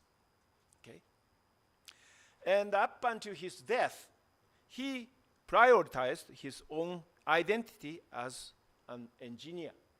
Look at him. In the very old days, he is still working at the factory, wearing the factory uniform. Maybe he should be called as a CEO with factory uniform. But he was a billionaire. That is a very important point. Okay, what is the common points among these 3 business giants? They brought about revolutionary changes for manufacturing and people's livelihoods through their own invention and innovation, and contributed to Japan's fast progress in industrialization. They started from very low level of the school education, and started with very small size of enterprises, factories, like Juakaris, okay? But supported by other stakeholders. This is important point. Okay? For graduates, very best graduates of the Daystar University, this is very important point. Those kind of very lowly educated, okay, class people were supported by other stakeholders. Those stakeholders included very highly educated people like politicians, bankers, and government officials. Okay? So being consistently engineering CEOs, okay? Toyota, Matsushita, and Honda, okay, committed directly in production of, as you know, okay, managing Takumis, and never shut themselves into luxury offices. Okay? Matsushita-san, okay, often visited factory. Okay? He didn't wear the factory uniform, but look at what's going on in the manufacturing process. Okay? But he's making his own ingenuity. Maybe young people feared him, I think. Okay? Yeah, it's a situation where that, that those young people could be scolded by him. Okay? I could imagine. Okay? In Japan, there are lots of such kind of very noisy or aged people. Okay? But I'm becoming like that. Okay? So, okay. And they understood importance of ingenuity to be generated at working sites of manufacturing. So they were appreciated and assisted by political leaders, existing big business leaders, and or banks and the financiers, or bankers and the financiers, so that they could be encouraged to develop invention to innovation and receive the various managerial supports and the financial resources despite their smallness in the beginning. The reason for the above was that, okay, in young Japanese society, there was a respect for craftspersonship or takumis, and, for example, at least some bankers, financiers selected recipients according to not status or education, but their own evaluation by their own eyes of the latter's skill, I mean the takumis or craftspeople's skill and the prospects of business and innovation. Okay? And let us look into the world of craftspeople in this country. Okay, according to my quite brief field research. It's a kind of jica's production and innovation are taking place. It's Uruma in the northeastern Nairobi, okay, near Air Force Base or something, okay, or near Mazare restaurant. Okay. They are expanding production by jica's of sofas for low-income people. Okay. Maybe you have known. Along Gong Road, in the different place, as you know well, okay, sofa is produced for middle and high-income people. If I'm wrong, please correct me. Okay? It is very interesting. There is kind of the differentiation among the different places of the sofa making. Okay? I think that jica's world is the world full of ingenuity. Okay? That ingenuity include various efforts to minimize costs for production. Below, small pieces of waste cloth from export processing zone is used. I'm sorry, processing zone is disappeared, but they said those cloth is used for the cushion making, but they are originally coming from export processing zone, where lots of the garment industries are located. Okay. At Uruma, there are various efforts for reuse of the wasted resources. Again, let me repeat. And scaffolding made from medium density fiber board It is shortened as MDF, of numerous construction sites and reused to make sofa. Okay? People here said, people in Uruma said, it was given by Chinese. Okay? Because most of from their eyes, most of construction sites are managed by Chinese. Okay? I'm not sure it is right. And afterwards, framework of sofas are standard. Okay? Framework of the sofas are produced. And very interesting point is, okay, the framework of sofas are standardized in this working place of Uruma. Okay? In terms of heights and widths and depths. So medium density fiber board was used for decoration of the fronts of arms and seat. Okay?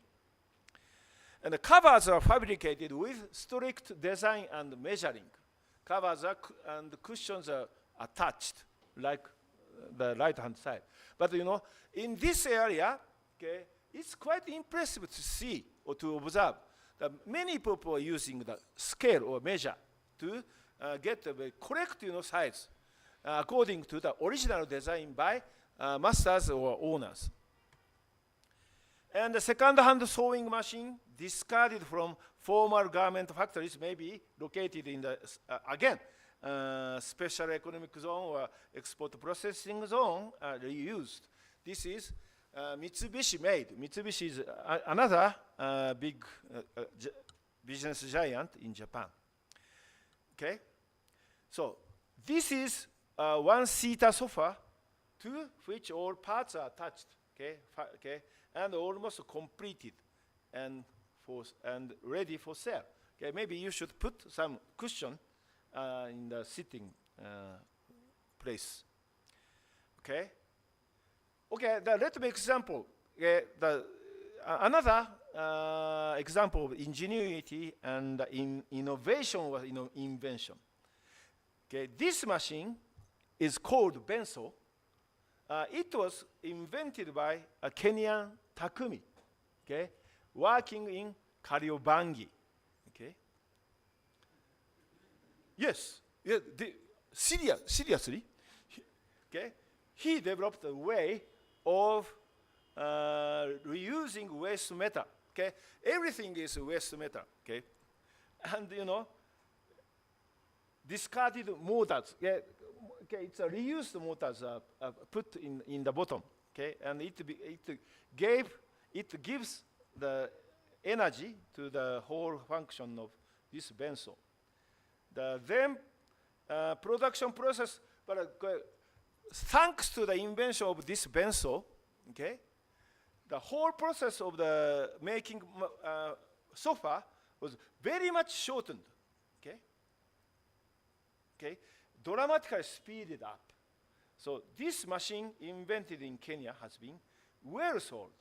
It is very well sold among the jiwakaris. It helps wooden furniture jiwakaris reduce cost of production and shorten the time of production. And the production of this Kenyan benzo has expanded a lot. Okay? And I found, okay, taking 5 years, I found finally the inventor of benzo in Kariobangi. And he shared his idea of invention with other craftspeople in the neighborhood. Okay, this is a very important point and very typical for Africa, I think. He didn't take any charges. He didn't get any patent. Okay? He didn't commercialize his idea. Okay? As a Japanese, I feel a bit frustrated and sorry for him. Okay? Okay? But it's typical Kenyan behavior, maybe. Okay? It is working well.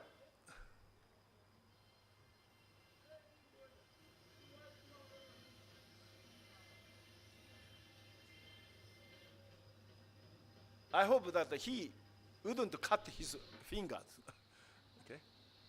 I didn't try, though I was recommended to, suggested to imitate him.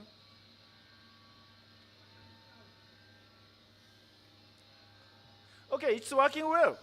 Okay? Okay.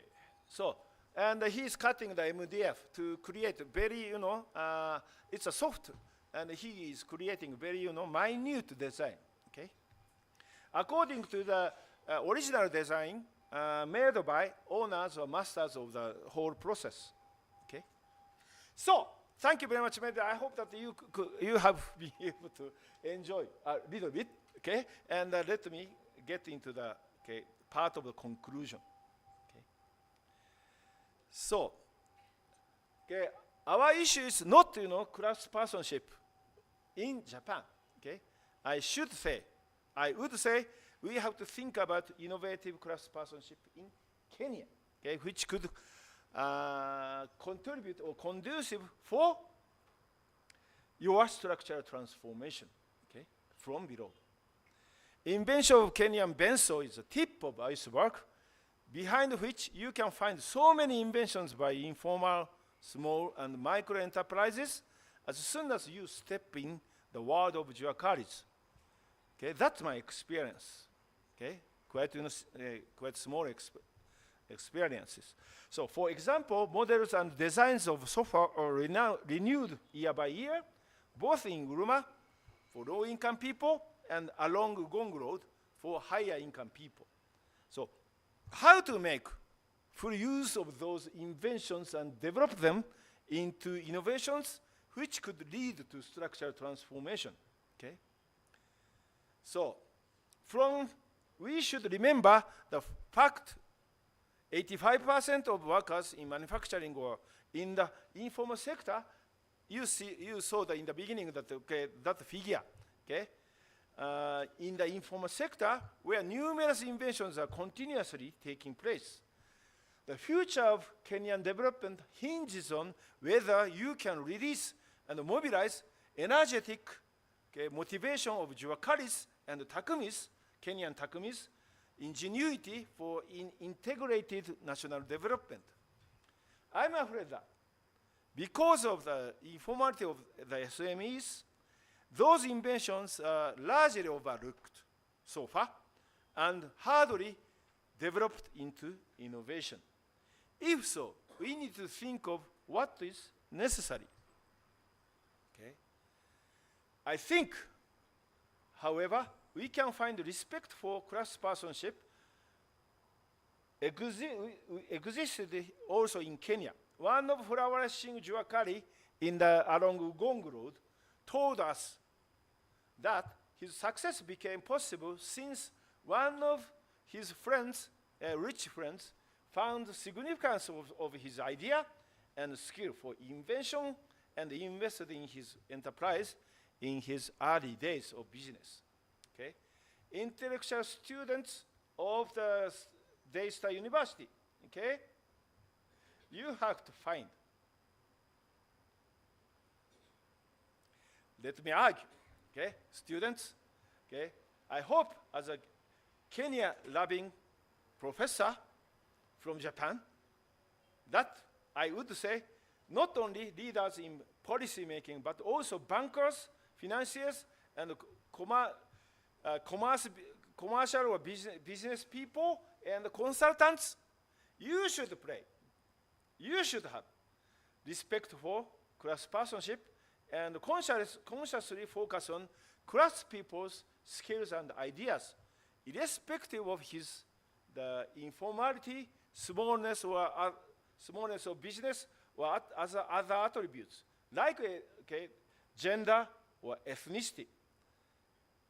Okay?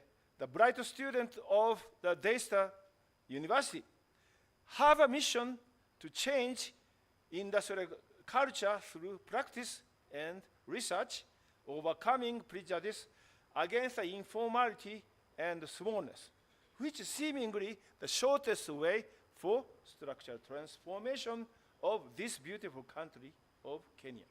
Okay? Let me stop here. Thank you very much.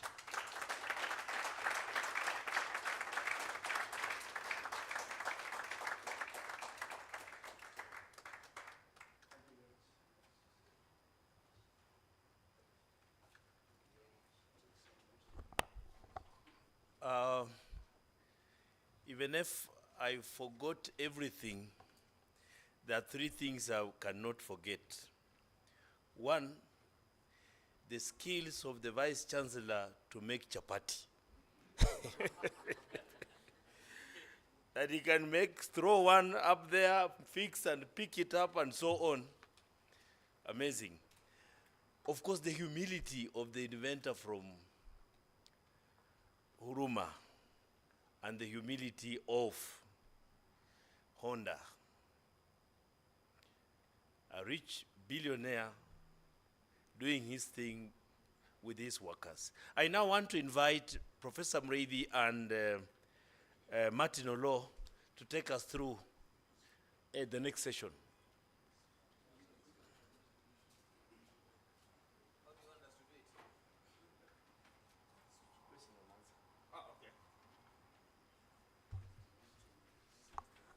Good afternoon. It is a plenary time, so we have, how long do we have? We have some time for questions, isn't it? We were not prepared on how to do this, so we will do it as we go along. Professor Kabaji says that he remembers three things. I remember some, and what I remember is a bit not good news for the Vice Chancellor. Because if you are the Vice Chancellor of a university and you invite a professor and he's telling you that the most successful people never went past class 4, and you are busy churning out people with degrees, you should be very worried. You should be very worried. And then you are also a Vice Chancellor whose skills in chapati making never got commercialized. So this is not very encouraging, because all great ideas grew into something great. Anyway, it's time for you. Chapati, yeah. Yes. But there is good news from the School of Law. Good news. That we can help small inventors and innovators to patent, to register their intellectual property. Yes. And we can commercialize that. So there's some good news. Good news, yeah. Thank you. Yes, Professor, I can see your hand is up. The Vice Chancellor, sir. The graph. The missing middle. Let me see whether I can find it. You can find it? Yes, it's very, yeah.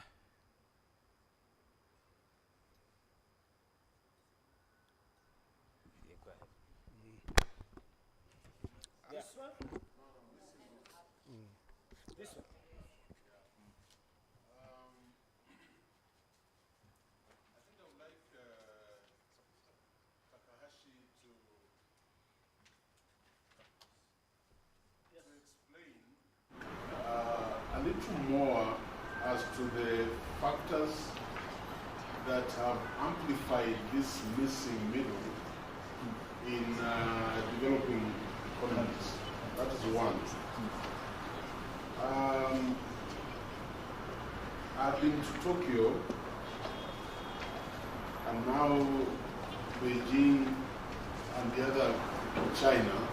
In Asia. In Asia. Casino capitalism.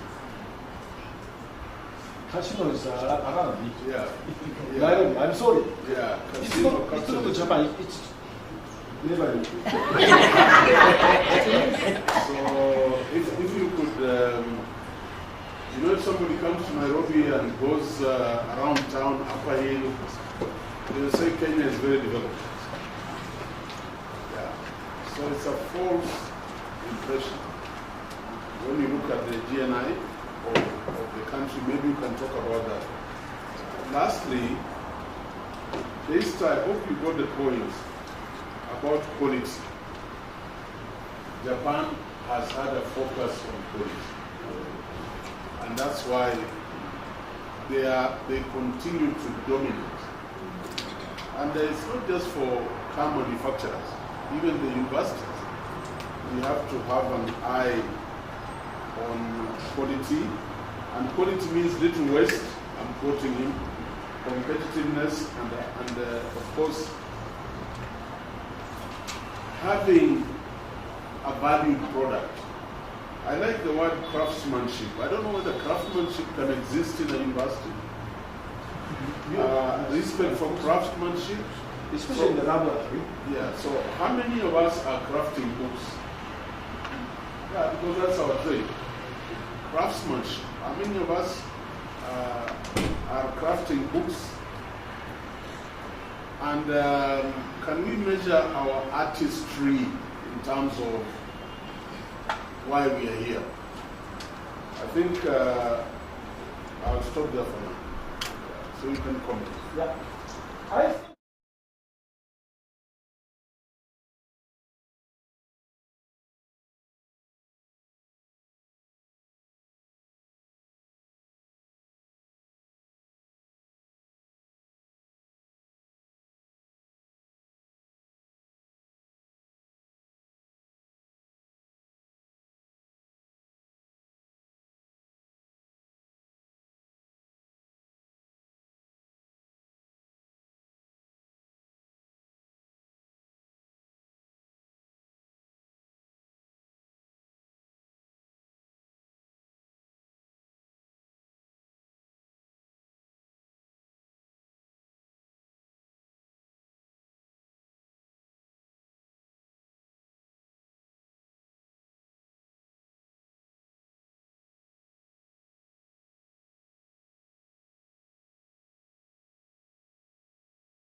workers, nearly 150. Okay, and owners answered that I asked them, how long have you been working here? Okay, in average, they were working for 10 years. Okay, it's not just just enter and come out. No, okay, they stayed quite a long time. Okay, so therefore, I think the informal sector they are kind of changing of the way of management and business. Okay, and they but as you know well, for some people to enter the business is to get just easy money. Therefore, they have no interest in getting into the formal sector. Okay, you need lots of the red tapes. Okay, registration. It's a very cumbersome and sometimes costly and time consuming. They stay there. But again, let me add. Some manufacturers are changing their performance or thinking. Many entrepreneurs among the 50, they answer to me. Okay, they would like to be formalized in the near future. Okay, but again, they say that we have to think about the cost associated with formalization. Okay, but maybe in the 10 years or the 10 years, maybe we could see more mitigated way of the middle, how to say, missing middle. Okay, and also in the formal sector, I think that maybe please criticize me and correct me. Okay, I think that university diploma or degree, or bachelor degree means it is overvalued, so to say. My student here, she found that salary of the university graduate is too high. Or too different from the graduates from other level of the education, like veterinary vocational schools and the secondary school. And it means, if I'm the owners or management in the management of the big enterprises, I don't hire so many university graduates and employees, because the salary is so high. And in the formal sector, if compared to the informal sector, it's a very much distorted in terms of the paying too high salaries.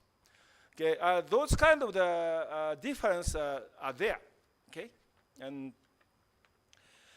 And also the way of the operation of the production process is very different between the formal sector and the informal sector. Formal sector is connected with the international market, so to say. And they maybe recently, Mr. Wada took us to the Toyota Kenya Academy, and thanks to his kindness, we could look at the collection of the or stock of new automobiles. Okay, and many of them, fortunately, assembled in Kenya. Okay, and this means this is an example of the connection between the producers here and in the international market or international supply chain. Okay, but in the informal sector and the very small and medium-sized sector, okay, they are not connected but competing against the imported goods. Okay, again, it's not Japan who is exporting a lot to Kenya. My neighboring country, not our neighboring country, not Japan. Japan is going there, okay? In the upper category. Okay? They are in the Uruma, they are using measure. They are using cloth for cover. They are using snail. From where does it come? Our big neighbor, okay? They are competing against, again, the informal sector, they are competing against, especially the middle income, middle level or the middle-sized enterprises competing. I'm sorry, they are competed away or competed out. They are losing business. But informal sector, they are, again, connected. They are using materials from China and making their business quite successful because materials from China is very cheap. Japan cannot compete against China in that time. Okay? Therefore, I think that relation with the international market are very different from the top to the bottom. Okay? That's an aspect of the missing middle. Okay? Maybe I don't think that I could completely answer the Vice Chancellor's question, but I think I'd like to thank your very important question. Let's clap for him. I think when I was talking to him earlier, he told me that where we are, Japan was there 100 years ago.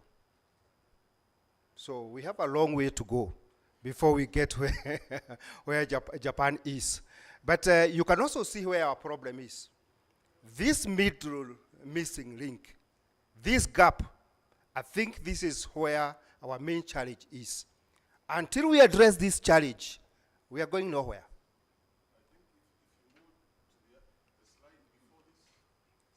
Yes. Let's go back. This one? Either before, let's go before. Yeah, before that. Yeah. I don't know whether you made meaning of that first statement. Not you, us.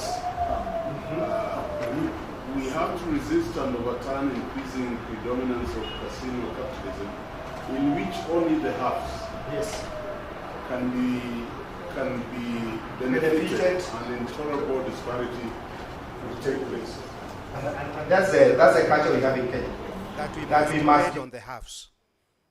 All of us are looking forward to be educated, to be employed by who? The haves. Yes, to be employed by the haves. So we are producing not consumers of jobs of the haves, but not creators of jobs. And the people who are creating jobs are the have-nots. Finally, the last bullets in this. Yes. We have to be concerned about the missing middle syndrome. Missing middle syndrome. We are captive. So the question is, how do you overcome? how do you dissolve that syndrome and allow for mobility into the missing link? Sir, you know that that missing link could also be associated with our education system. Because what we teach is theory. By the time these students graduate, really, they have nothing practical. If you compare with other universities like Finland, whereby they also learn the practical.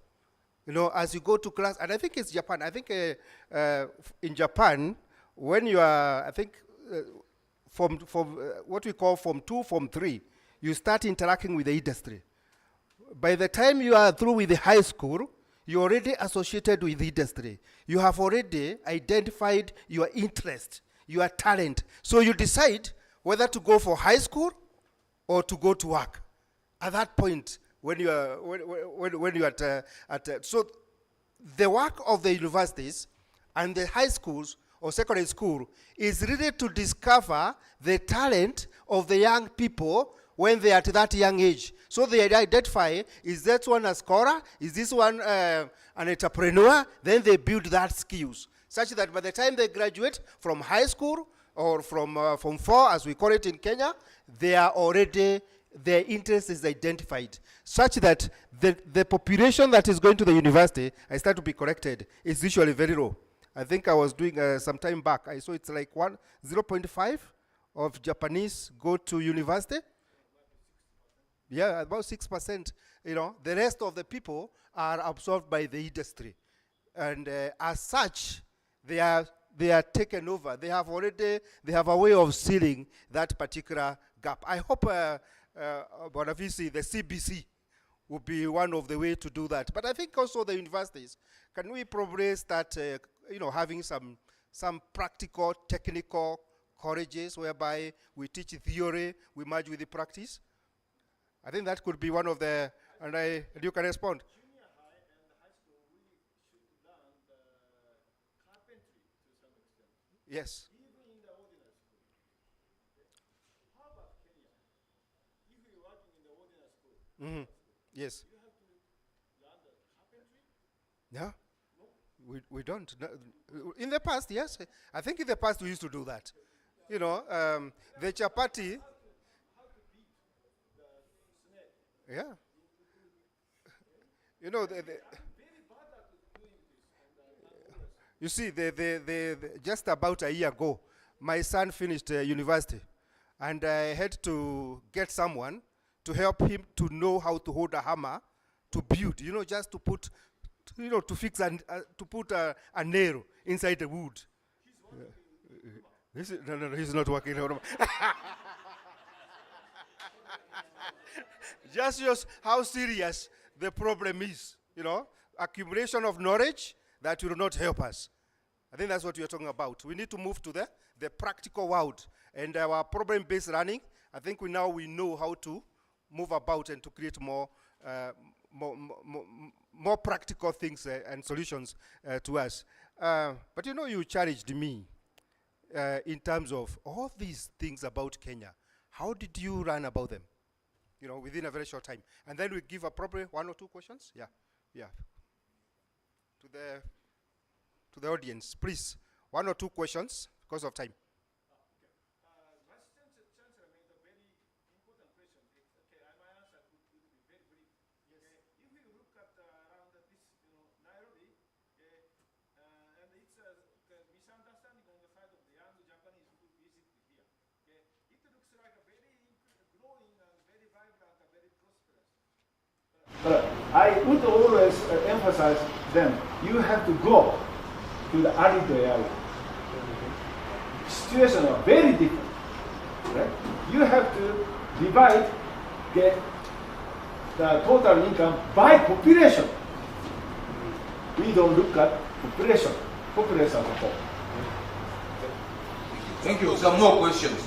I want to say that the similarity between Japan and Kenya, for example, there's something called Murata. Do you know Murata? Yes. Murata is a friend. Yeah. So there is some similarity. You are Murata.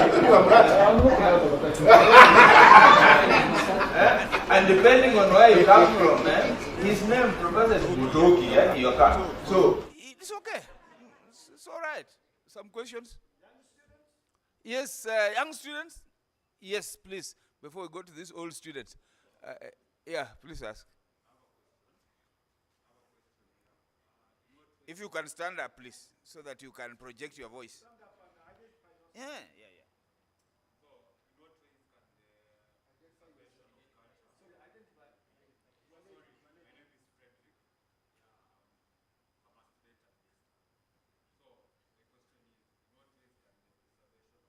Cultural heritage through craftsmanship be balanced with the need for modernization and innovation?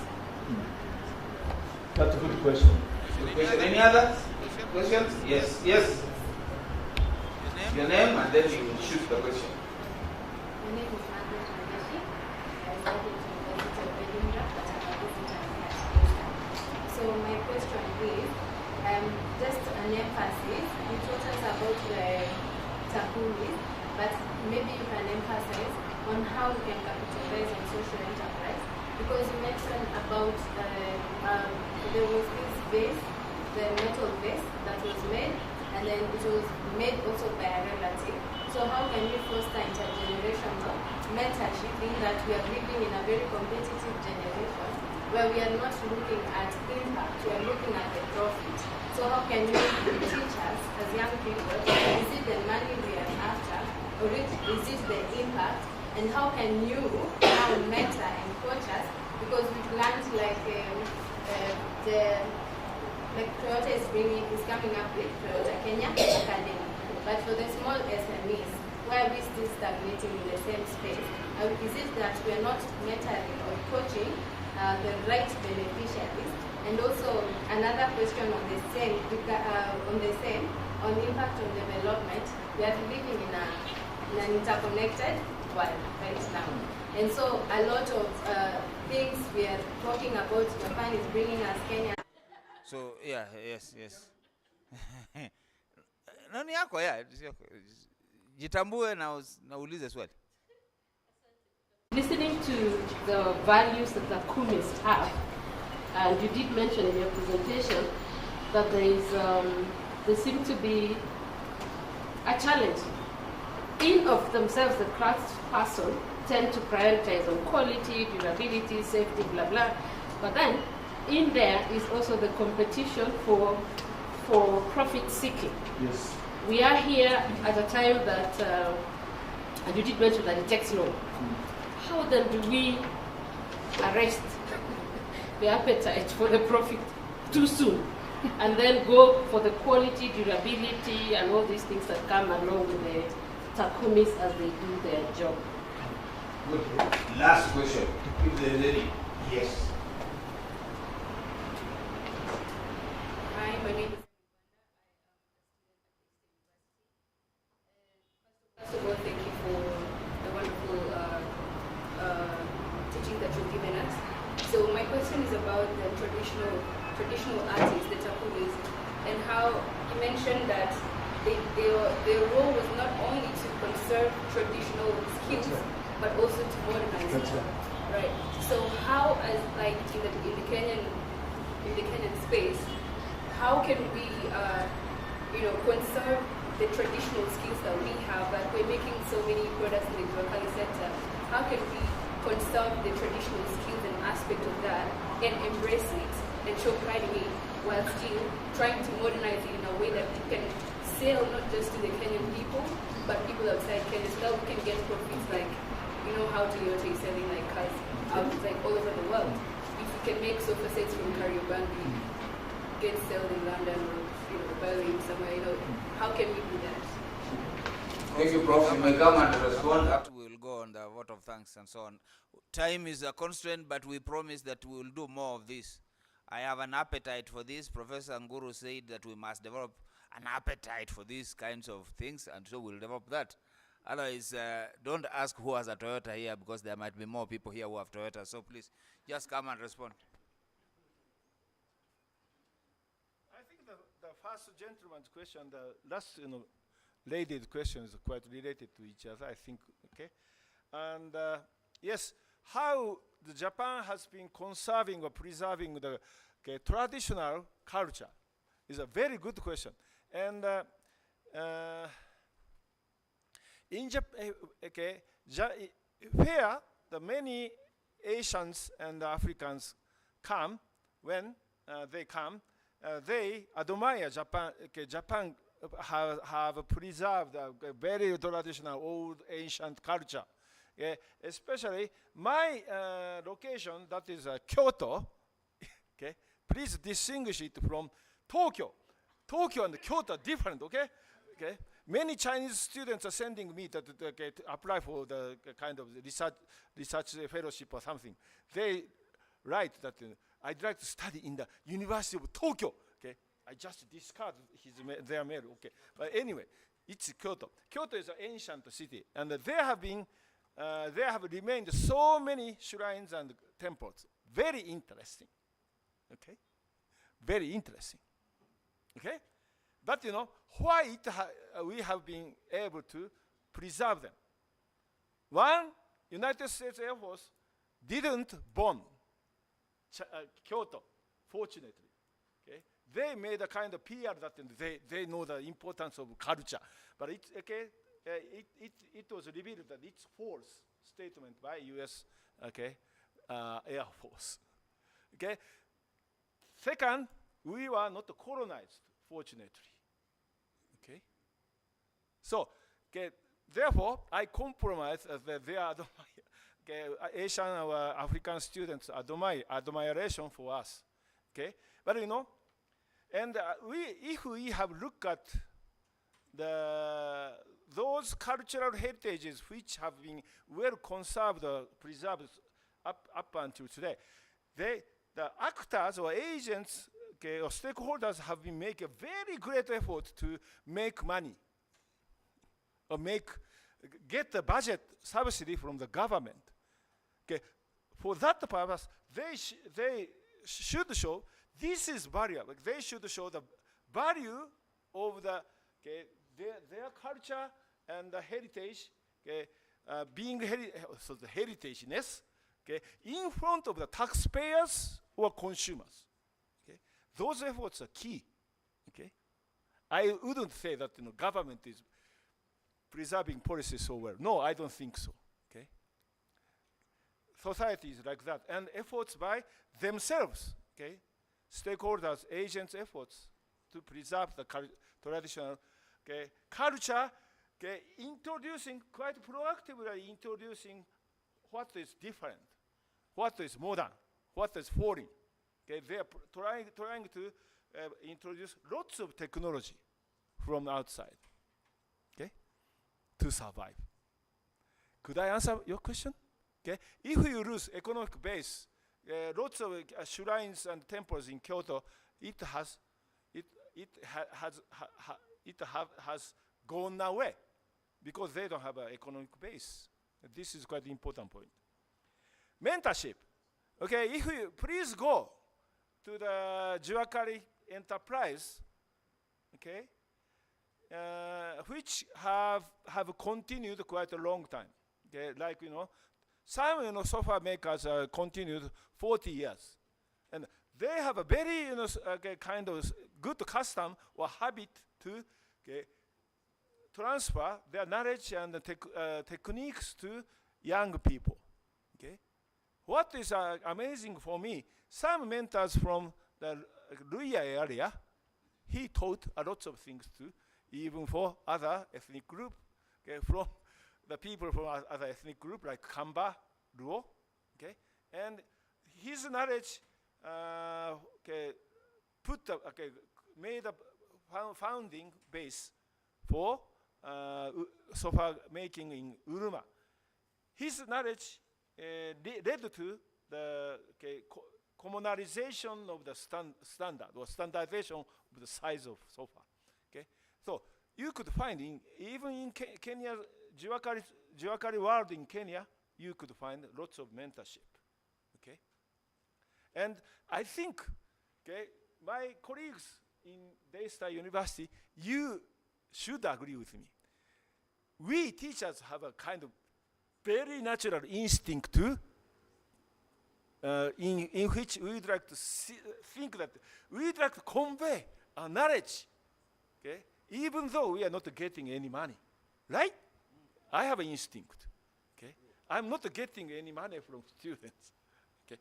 Though I'm being paid by Japanese taxpayers, okay? And contradiction of profit seeking, okay? But unfortunately, I regret that fate of those founder of the standards, standard size in Uruma. He's now becoming very old, bit older than myself, like nearly 70. He's losing business. He don't know much variety of the model of sofa. He's not innovating by himself. Aging is very fearful for me. Okay? We should fear. Vice Chancellor, you agree with me, right? Okay, but anyway, in the younger chaps, they are competing by quality. Okay, and they are now about to compete out older generations, unfortunately. Okay, quality matters, I think, in competition. Thank you very much. Director Dina, please come and do a vote of thanks. We must bring this to an end. Thank you. Thank you so much, Prof. and Dr. Olo, for that session. Allow me to thank all of us for sitting through. I know we've really been concentrating. Personally, I've really learned a lot, and especially I now respect craftsmanship. Oh, I now respect that. So thank you so much. I would like us to actually thank our guest speaker, Professor Takahashi Motoki. Yes. Motoki. Yes. So I would like us to give him 5 factorials. So let's prepare our hands to clap for 5 factorials? Yeah. Okay, let's go. 1, 2, 3, 4, 5. 1, 2, 3, 4. 1, 2, 3. 1, 2, 1. Thank you so much. Yes, thank you so much. We would like to thank our Vice Chancellor for actually inviting us for this session. Thank you so much, Prof. In school, we used to say, we want another one, just like the other one. Yes, so the appetite is real, and we would like more of this, and we are hoping that we will have the next one very, very soon.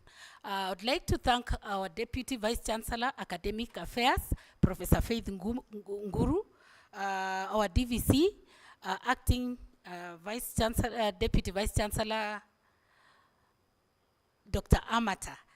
And I just want us to appreciate our guests, and Dr. Amata will be appreciating our guests the African way. We have some goodies here for them, and I would request him to come and appreciate them. Thank you so much, the University Management and Senate, our CEO, Toyota Kenya, though he has left, we really appreciate he has sat through, he has just stepped out right now. I'd like to thank our students, faculty, and even all our guests and our visitors. Thank you so much for sitting through. We really, really appreciate, on behalf of the university, when you hear us calling you again, please turn up in large numbers and pull your friends and colleagues. So thank you so much, even for the organizing team. Dr. Ayuya, may God bless you. You've done a good job with your team, and we will forever be grateful for this. So let me invite, yes, the JICA team. Let's appreciate them now. The Nyayo clap for the JICA team. Let's clap for them. Nyayo. Okay. Let's go. Moja. Billy. Funga. Fungua. Thank you so much for standing with us. We really appreciate you. If I have not actually acknowledged or appreciated you, our chaplain, and all the entire team, may God bless you. We are so grateful. So finally, I would like to invite the Acting Deputy Vice Chancellor, Finance and Administration, Dr. Amata, to appreciate our guests.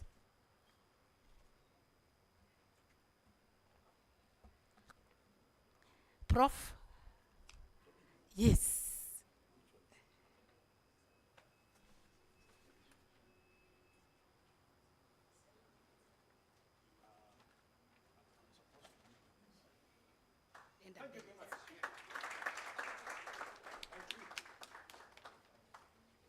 Yes, JICA, JICA representative Kenya. Oh, he's gone. You'll get it.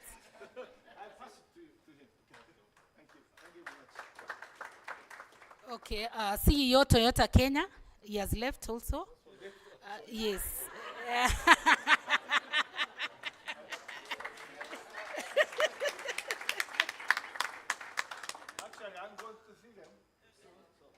Okay, so we'll also appreciate our team, our cameraman from, yes, JICA.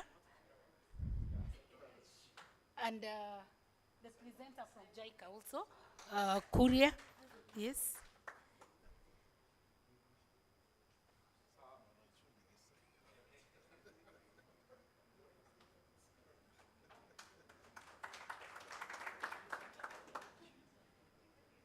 Okay, just come. Yes, you.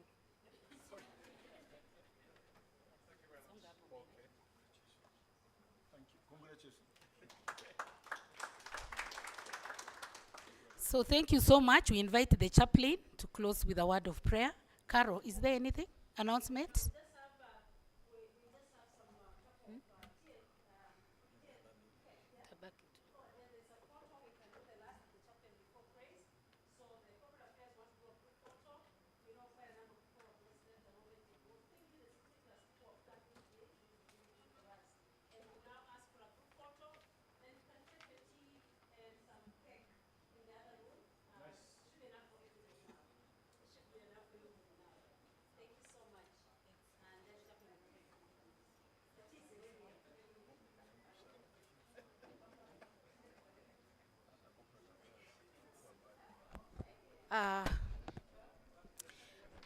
Before we proceed for tea, once again, just to appreciate Dr. Motoki, Professor Motoki, and the team from JICA.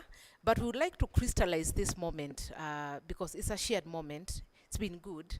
And we will be moving content between Kenya, Japan, for people to know this day happened. And so we shall have a group photo, but we are going to move to the ground floor of this building, okay? Then we shall come back up for the cup of tea, and that is after the chaplain has given us the final benediction, and then kindly, let's just move fast, allow the VC and our guests, DVCs, to use the lift, and the rest of us, we can do a bit of gym, use the stairs, and get down there, take the photo, and come back for a cup of tea. Thank you.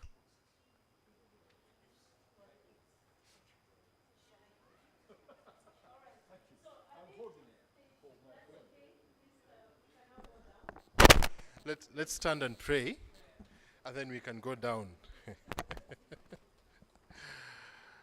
All right. Heavenly Father, we give you thanks for a great meeting.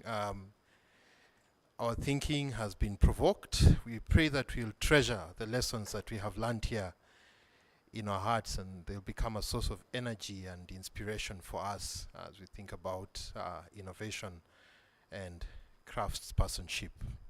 We also thank you for the blessing of tea. We pray for nourishment and merriment as we share it. Now dismiss us with your blessing, because we ask in your name. Amen.